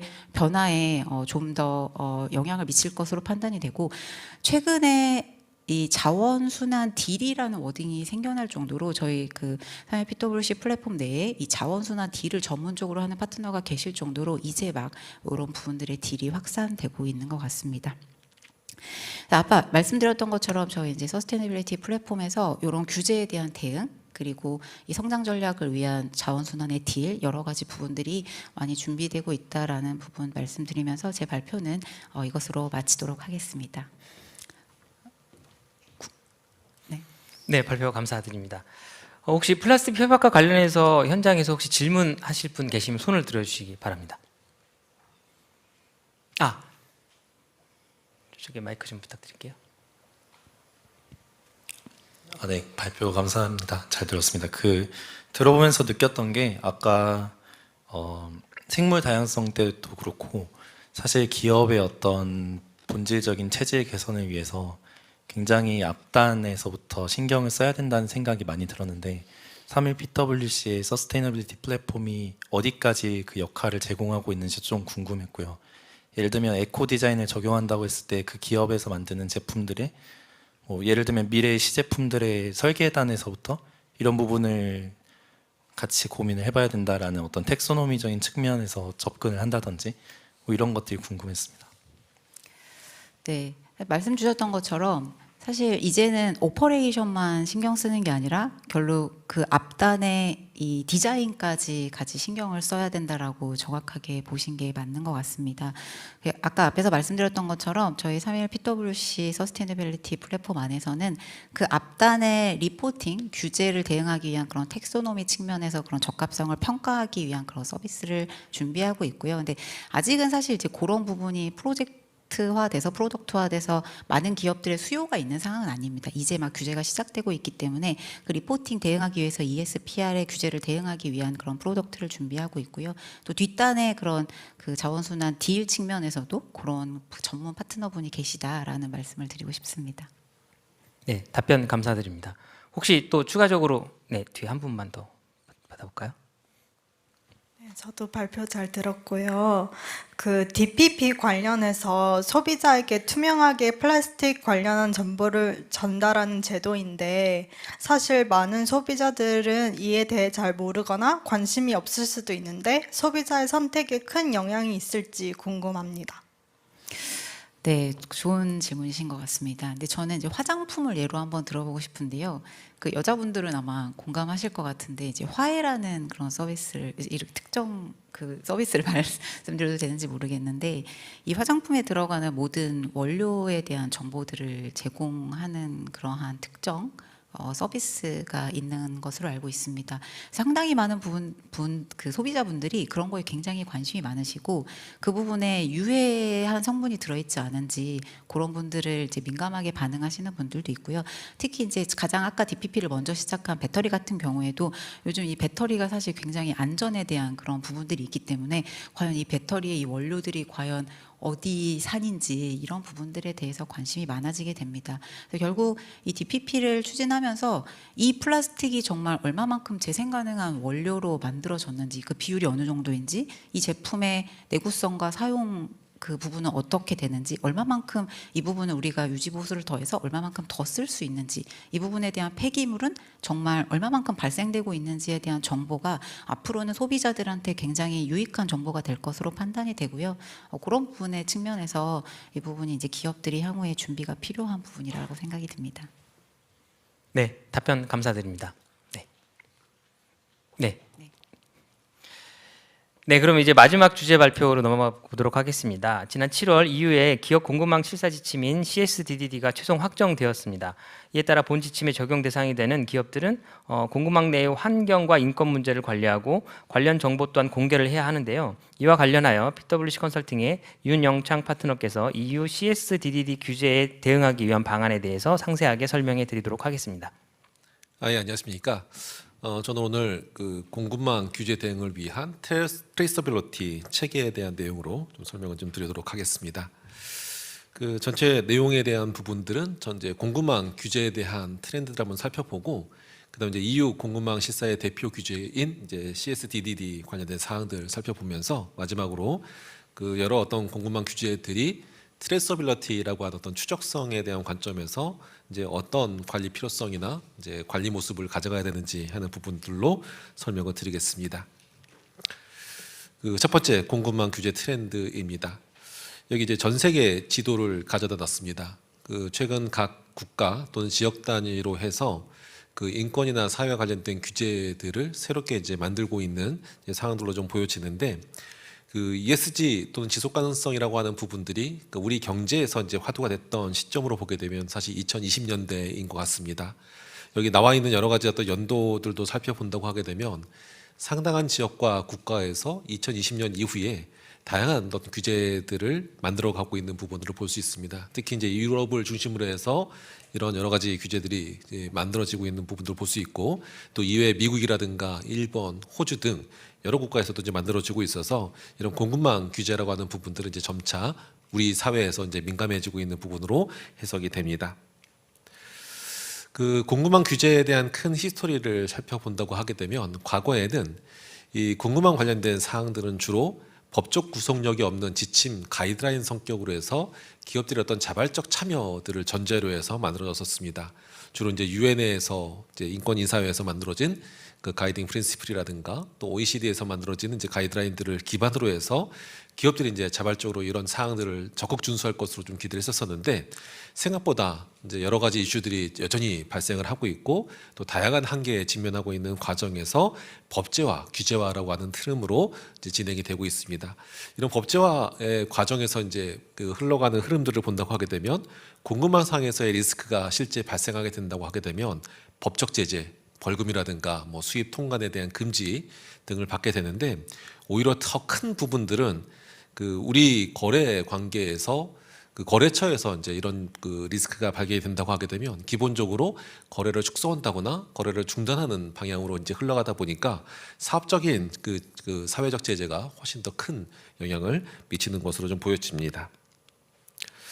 이 공급망에 대한 관리 관점에서 보게 되면, 그 과거에는 주로 이제 제품과 서비스를 공급하는 관점에서 비용이나 품질이나 납기 등 경제적 관점에서의 의사결정들을 주요 포인트로 잡았었는데, 앞으로의 공급망이라고 하는 부분들은 좀 더 범위가 확대가 됩니다. 우리 만약에 생산이라고 하는 제조기업이라고 하게 되면 업스트림의 거의 대부분 단계와 다운스트림의 운송 단계 부분들을 기본적인 서플라이 관리 영역으로 포함을 해야 됩니다. 그리고 더불어서 뭐 소비 사용 단계라든가 재활용 폐기 단계 부분에 이르러서 하는 부분들까지 이제 이 부분들까지 관리해야 될 것인지에 대한 고려 대상으로 좀 보여지는데, 앞으로는 이런 경제적 의사결정 외에 제품과 서비스의 전 생애주기 관점에서 지속 가능성이 어떤 영향을 미치는지, 어떤 리스크가 있는지 하는 부분들도 의사결정의 핵심 사항으로 이제 반영이 될 필요가 있다고 보여집니다. 그 EU 공급망 실사 규제 파트를 좀 설명드리도록 하겠습니다. 그 24년도에 이제 최종 법제화가 됐습니다. 다양한 그 이해관계들에 걸쳐서 최종 법제화가 됐고, 이제 27년부터 영내외 기업들 대상으로 이제 시행이 됩니다. 유럽 영내 기업 같은 경우는 이제 순매출액 기준뿐만 아니라 직원 수 부분들도 상당한 인원수를 가지고 가야 되는 부분들이다 보니까 상당히 큰 기업들 위주로 적용이 될 것이라고 좀 보여지고, 여기의 기업들 같은 경우 이제 우리나라의 한국에 있는 그 기업들 같은 경우도 유럽에 일정 규모의 매출을 하게 된다고 하게 되면 이제 적용 대상이 될 수 있습니다. 그래서 27년에 그 15억 유로부터 시작을 해서 29년에 4.5억 유로까지 순차적으로 이제 범위가 확대될 예정입니다. 공급망의 범위에 대한 관점에서 보게 되면, 업스트림이라고 하는 부분들은 원료의 공급부터 부품 제조, 운송 등 다양한 영역들이 이제 포함이 되고, 그다음에 이제 다운스트림에 대한 부분에서 보게 되면 여러 가지 논의 끝에 이제 운송 보관의 관점에 대한 내용들 위주로 이제 확정이 됐고, 최종적으로 이제 소비 사용이나 재활용 폐기 부분들은 이제 범위에서 제외가 되었습니다. 이렇게 좀 그 뒤에서 설명드리는 부분들도 공급망 관점에서 이제 가장 중요한 부분은 이제 제조업이다 보니까 제조업 위주로 설명을 좀 드리도록 하겠습니다. 다음 파트는 이제 CSDDD에서 요구하고 있는 이제 관리 프로세스입니다. 정책부터 포함해서 총 7가지의 관리 프로세스를 이제 요구하고 있습니다. 이 중에서 지금 그 현재 기업들이 이제 당면에서 중요하게 이제 바라보는 이제 시행 조치들을 보게 되면 2번과 3번, 리스크를 좀 식별하기 위해서 뭐 평가 체크리스트나 평가 모델을 운영하는 방법, 그다음에 이제 리스크를 예방하기 위해서 계약상 뭐 코드 오브 컨덕을 요청한다거나, 또 계약상 보증 책임들을 이제 하도급 업체에게 요구하는 부분들이 좀 최근 들어서 이제 많이 화두가 되고 있습니다. 또 오른쪽에 이제 공급망 트레이서빌리티라고 하는 주제들을 좀 설명을 드리는데, 다이렉트 서플라이라고 하는 부분들은 이제 우리와 거래가 직접 있는 부분들에 대해서는 전반적인 부분에 대해서 저희 그 공급망 관련된 책임들을 다 부담을 하게 되고, 인다이렉트 서플라이라고 해서 우리의 직접 거래 대상자는 아니지만 우리의 밸류 체인을 위해서 2차, 3차 이제 공급망들이 좀 있을 수 있습니다. 이들 기업들 같은 경우에는 전체 책임이라기보다 실제 이런 리스크를 인지하기 이후의 단계에서는 이제 책임이 이제 들어오는 부분들로 좀 해석이 됩니다. 그래서 트레이서빌리티에 대한 부분들은 뒤에서 조금 더 자세히 설명을 드리도록 하겠습니다. 다음 파트는 그 CSDDD를 실행하기 위해서 이제 평가 모델이라고 하는 부분들이 좀 굉장히 필요한데, 기본적으로 이제 협력사 평가 체크리스트라고 해서 환경이나 인권, 노동 등 여러 가지 요소들에 대해서 실제 평가 문항을 만들고 각 여러 가지 에비던스를 받아서 이제 평가하는 방법들이 지금 적용이 되고 있을 겁니다. 이외에도 이제 이런 평가들을 국내외적으로 이제 협력사들이 분포한다고 하게 되면 추가적으로 이제 고려할 부분들이 그 ESG 관련돼서 그 컨트리적인 리스크다, 또 어떤 업무자재의 성격을 갖고 있는 리스크냐 하는 부분들을 함께 좀 파악을 해야 됩니다. 그래서 특정 국가 같은 경우는 노동이나 인권에 대한 리스크가 더 높을 수도 있고 낮을 수도 있고 이제 그런 요소들도 있을 수도 있겠고, 또 세 번째로는 이제 컨트로버셜 이슈라고 해서 뭐 소속이나 벌금 등 여러 가지 어떤 그 규제 위반 등에 대한 사항들이 혹시 있는지 하는 부분들을 공시나 또는 뉴스 검색을 통해서 이제 파악하는 부분들입니다. 이런 여러 가지 그 사항들을 기반으로 해서 결국 이제 리스크 베이스드 어프로치, 이제 위험 기반 접근이 좀 필요할 텐데, 1번 단계에서는 이제 스코어 평가 모델이라고 해서 협력사 평가에 대한 체크리스트 결과라든지 여러 가지 어떤 특성별 팩터들에 대한 여러 가지 가중치들을 고려해서 스코어를 평가를 해서 고위험은 어떻게 이제 정의할 것인지 하는 부분들이 좀 필요할 것이고, 이런 평가 모델이 이제 정의가 된다고 하게 되면 우리 사업 영향까지 종합적으로 고려해서 고위험을 식별할 수 있는, 그리고 이런 고위험 사업자 협력사들을 좀 잘 개선할 수 있는 방안들에 대한 내용들이 좀 필요할 것이라고 좀 보여집니다. 여기까지 이제 CSDDD에 대한 사항들에 대해서 좀 필수적인 사항 위주로 설명을 드렸고, 다음 세 번째 단계로 트레이서빌리티라고 하는 부분들에 대해서 설명을 좀 드리도록 하겠습니다. 그 공급망 규제, 앞에 굉장히 많은 공급망 규제들이 좀 있는데, 여기에서는 총 한 7가지 정도의 그 공급망 규제들을 한번 열거를 해봤습니다. 이들 공급망들에 대해서 원료 공급, 소재를 가공, 부품을 제조하고 완제품을 생산하는 전체의 어떤 그 흐름들의 과정에서 어떤 요구 사항들이 있는지를 좀 살펴봤었을 때, CSDDD나 최근 이제 통과된 EU의 강제노동 금지법 같은 경우에는 전체 밸류체인들을 대상을 하고 있습니다. 이에 반해서 이제 CRMA라고 하는 핵심 광물을 규제하는 사항이라든가 EUDR이라고 하는 산림 관련된 공급망 관련 규제에서 본다고 하게 되면 원산지가 어떻게 되는지, 그리고 가공이나 제조 단계에서 이런 부분들이 어떻게 사용되는지에 대한 비율을 관리하는지 하는 과정에서 상당히 스페시픽하게 그 전체 그 흐름들에 대한 정보들을 요구를 하고 있습니다. 이런 여러 가지 규제 흐름들을 이제 살펴본다고 하게 되면 공급망에 대한 규제를 대응한다. 지금까지는 주로 이제 우리의 직접 거래 대상자인 1차 공급사들을 위주로 해서 이제 대응을 했다고 한다고 하게 되면 여러 가지 규제들에 대한 특성들을 고려했었을 때 2차 협력사뿐만 아니라 하위 전체 협력사에 대한 밸류체인들을 아울러서 관리하기 위한 트레이서빌리티 체계라고 하는 부분들이 좀 꼭 필요해 보인다라고 생각이 됩니다. 이거 관점에서 이제 하나의 그 위반 사례들을 한번 살펴보려고 합니다. UFLPA는 이제 신장 위구르 지역의 강제 노동을 규제하기 위한 미국의 법규입니다. 그 올해 1, 2월 달에 그 유럽 유명한 자동차 회사에서 이제 미국에 자동차를 수출하는 과정에서 UFLPA 위반 사례가 이제 발견이 된 적이 있었습니다. 이제 흐름을 살펴보니까 이 자동차 그 수출 회사에서 1월 달에 3차 공급망에서 제재 업체가 포함되어 있는 사실을 인지했었습니다. 3차 업체라고 하게 되면 상당히 좀 인지하기가 쉽지 않은 이제 그런 상황이었는데, 이런 사실들은 이제 미국에다가 이제 자진 신고했었고, 이런 자진 신고로 인해서 그 미국에 수출됐던 한 14,000대 정도의 차량들이 통관이 보류가 되고, 또 최종적으로 이제 해당 부품들을 이제 문제가 없는 부품으로 교체를 해야 해서 이제 통관이 됐던 상황으로 인해서 상당한 시기적인 손해도 또 봤습니다. 그리고 이제 이런 조치들을 진행을 하고 나서 자체적인 어떤 그 조사들도 진행을 했었고 여러 가지 활동들도 재검토하면서 결과적으로 이 거래와 연관되어 있는 하청업체들에 대해서는 이제 거래를 종료 조치 취하는 과정이 거쳐지게 됐습니다.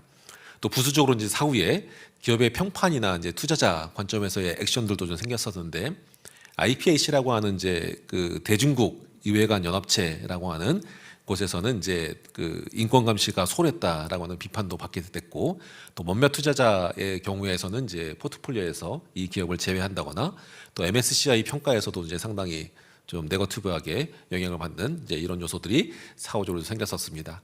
결국 이제 이런 공급망 리스크라고 하는 부분들에서 본다고 하게 되면 우리의 큰 손해뿐만 아니라 또 협력사를 잃을 수도 있는 리스크, 그다음에 대외적인 여러 가지 그 평판이나 손실들도 이제 발생하는 부분들로 좀 보여집니다. 이제 이런 부분들을 좀 방지하기 위해서 결국 이제 공급망 트레이서빌리티라고 하는 체계들이 이제 새롭게 요구가 되고 있는데, 이 부분들은 결국 이제 원료가 조달되고 가공되고 생산되고 이런 과정들에 대해서 이제 여러 가지 1차 협력사, 2차 협력사, 3차 협력사들이 개입이 될 겁니다. 근데 이런 전체적인 협력사의 체계들을 식별할 수 있는 부분들은 이제 공급망 트레이서빌리티의 하나의 큰 개념이라고 보여지고, 이 공급망 트레이서빌리티라고 하는 부분들은 공급망과 관련된 여러 가지 글로벌 규제가 강화되고 있는 부분들을 좀 대응하기 위한 관점에서 본다고 하게 되면 점차 이 부분들은 필수적으로 적용이 되는 그 요소라고 좀 보여집니다. 이 부분들은 좀 마지막으로 이제 아웃풋 이미지 관점에서 정리를 했었을 때, 그 2차 전지를 만드는 기업이 원천 기업이라고 했었을 때, 이 2차 전지 기업은 부품을 이제 협력사에서 이제 사오고, 또 이 부품을 가공하기 위해서 소재를 가공하고 또 원료를 최초 채취하는 여러 가지 단계가 있을 겁니다. 결국 공급망 트레이서빌리티라고 하는 부분들은 이 2차 전지 하나의 제품을 가지고 이 부품이 어느 회사에서 어느 지역에서 생산됐는지, 그리고 이 부품을 만들기 위한 소재들은 어디에서 가공 재련됐고 어느 기업이 있는지 어느 지역이 있는지, 그리고 해당 광산 소재들은 어떻게 되는지 하는 부분들을 일련의 그 과정을 통해서 집계하기 위한 하나의 큰 흐름이라고 보여지는데, 이게 현재 이렇게 관리하는 기업들이 지금 한국에서는 거의 없는 상황이긴 합니다. 그래서 이런 체계들을 좀 관리를 해야 전체적인 공급망에 대한 리스크가 이제 손에 잡히고 투명하게 관리할 수 있는 이제 그런 여건이 될 것이라고 좀 보여집니다. 예, 이상 그 설명을 좀 마치도록 하겠습니다. 네, 발표 감사드립니다. 자, 그러면 공급망 실사와 관련해서도 사전에 많은 질문을 좀 받았는데요. 그 중에서 연결 범위 측면에서 실사 관련 질문에 대해서 파트너님께 여쭤보도록 하겠습니다. 답변 부탁드리겠습니다. 예. 그 질문을 요약하면 그 유럽 소재 그 자회사의 경우에는 대상이 되지 않고 이제 매출액 기준으로 해서 이제 본사만 공급망 실사 적용이 된다라고 했었을 때 어떻게 하면 되느냐라는 질문입니다. 그 두 가지로 이제 답변의 흐름을 좀 드리게 되는데, 하나는 법적인 관점에서 무엇을 해야 되느냐라는 관점하고, 두 번째는 시장 대응 관점에서 이제 어떤 대응을 해야 되는지 하는 부분들을 설명을 드리겠습니다. 첫 번째 이제 법적인 관점에서 본다고 하게 되면, 지금 공급망 실사의 규제 대상은 지금 본사이기 때문에 본사가 공급망 실사를 하시면 됩니다. 근데 이때 공급망 실사를 하실 때 유럽 소재 자회사를 실사 대상에 포함을 하셔야 됩니다. 여기까지가 이제 법에서 요구하는 사항으로 이제 설명을 드릴 수 있겠고, 두 번째 이제 시장 대응 관점에서 이제 설명을 드리겠습니다. 보통 이제 그 본사에서 이제 일반적인 공급망 실사를 하게 되면 하위 협력사에다가 이제 두 가지를 요구하게 됩니다. 첫 번째, 계약상 보증 책임을 요구하는 게 첫 번째고, 두 번째는 이런 계약상 보증 책임에 대한 리스크를 좀 완화하기 위해서 하위 협력사들 대상으로도 본인의 협력사들 대상으로 이런 관리 체계를 시행하셔라 하는 이제 요청들을 하게 됩니다. 이런 요청들이 이제 동일하게 유럽 소재 법인들에게 적용이 된다고 하게 되면, 결과적으로 시장 대응 관점에서 본다고 하게 되면 유럽 소재 법인들도 본사와 동일한 공급망 실사 체계를 갖춰야 되는 부분들은 이제 시장 대응 관점에서 이제 답이지 않을까 생각이 됩니다. 네, 답변 감사드립니다. 공급망 실사와 관련돼서 혹시 현장에서 질문 사항 있으신 분 손을 들어주시기 바랍니다. 네, 없으면 발표는 여기까지 마치겠습니다. 감사합니다. 감사합니다. 네, 추가적으로 질문이 있으신 분들은 스크린에 있는 이메일 주소로 질문을 보내주시면 저희 담당 파트너가 직접 답변 드리도록 하겠습니다. 그리고 오늘 발표 자료들은 저희 3일 ESG.com에 올려드릴 예정인데요. 다음 주 월요일 저희 3일 ESG.com에서 본 자료를 다운로드 받으실 수 있습니다. 다운로드 받으시려면 회원가입이 필요하시니까 반드시 회원 가입도 부탁드리도록 하겠습니다. 네, 세미나 시작한 지 한 2시간 정도가 돼가고 있는데요. 발표 중간에 신호 송출 오류로 인해서 뭐 진행이 약간 매끄럽지 못한 점 다시 한번 사과드리고, 그럼에도 불구하고 자리를 빛내주시고 그다음에 온라인에서 계속 지켜보고 계시는 여러분들께 정말 감사 말씀드립니다. 오늘의 세미나가 여러분에게 큰 도움이 되었기를 기대하고요. 마지막으로 서스테이너빌리티 플랫폼 리더인 스티븐 강 파트너 모시고 오늘 세미나에 대한 정리와 마무리 인사 말씀 부탁드리도록 하겠습니다.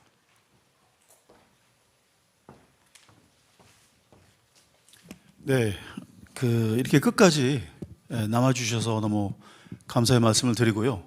우리 오늘 세미나는 우리 뭐 제목 그대로 우리 Beyond Climate Change입니다. 그러니까 이제 기업의 새로운 과제와 대응 방향. 그러니까 지금은 보실 때 우리 뭐 biodiversity, CSDDD, 이 여러 가지 플라스틱 협약 이런 게 우리한테는 큰 영향이 미치지 않고 아직도 우리한테는 먼 나중에 일어날 과제라고 생각하실 수 있는데, 하지만 한국에서도 이 ESG 열풍이 분지 몇 년 안 됩니다. 그런데도 불구하고 이렇게 많이 진행되어 있고 진행 왔고, 그리고서 EU에서도 많은 규정, 글로벌리 우리 택티컬한 비즈니스 규제 엄청 많이 왔죠. 그러니까 지금 오늘 우리가 말씀해 드린 과제도 제가 보기에는 그렇게 먼 과제는 아닙니다. 그래서 우리가 우리 3일 PwC 코리아에서 우리 서스테이너빌리티 플랫폼에서는 이런 과제를 좀 말씀해 드리고 미리 좀 생각을 해 주시고 언제든지 궁금하시든지 필요한 내용 있으시면 언제든 우리 플랫폼에 연락 주시기 바랍니다. 감사합니다. 네, 오늘 귀한 시간 내어 참석해 주신 내빈 여러분, 그리고 온라인으로 함께 해 주신 많은 참여자분들께 다시 한번 진심으로 감사 말씀드립니다. 네, 이것으로 비욘드 클라이메이트 체인지 기업의 새로운 과제와 대응 방향 세미나를 마치도록 하겠습니다. 감사합니다.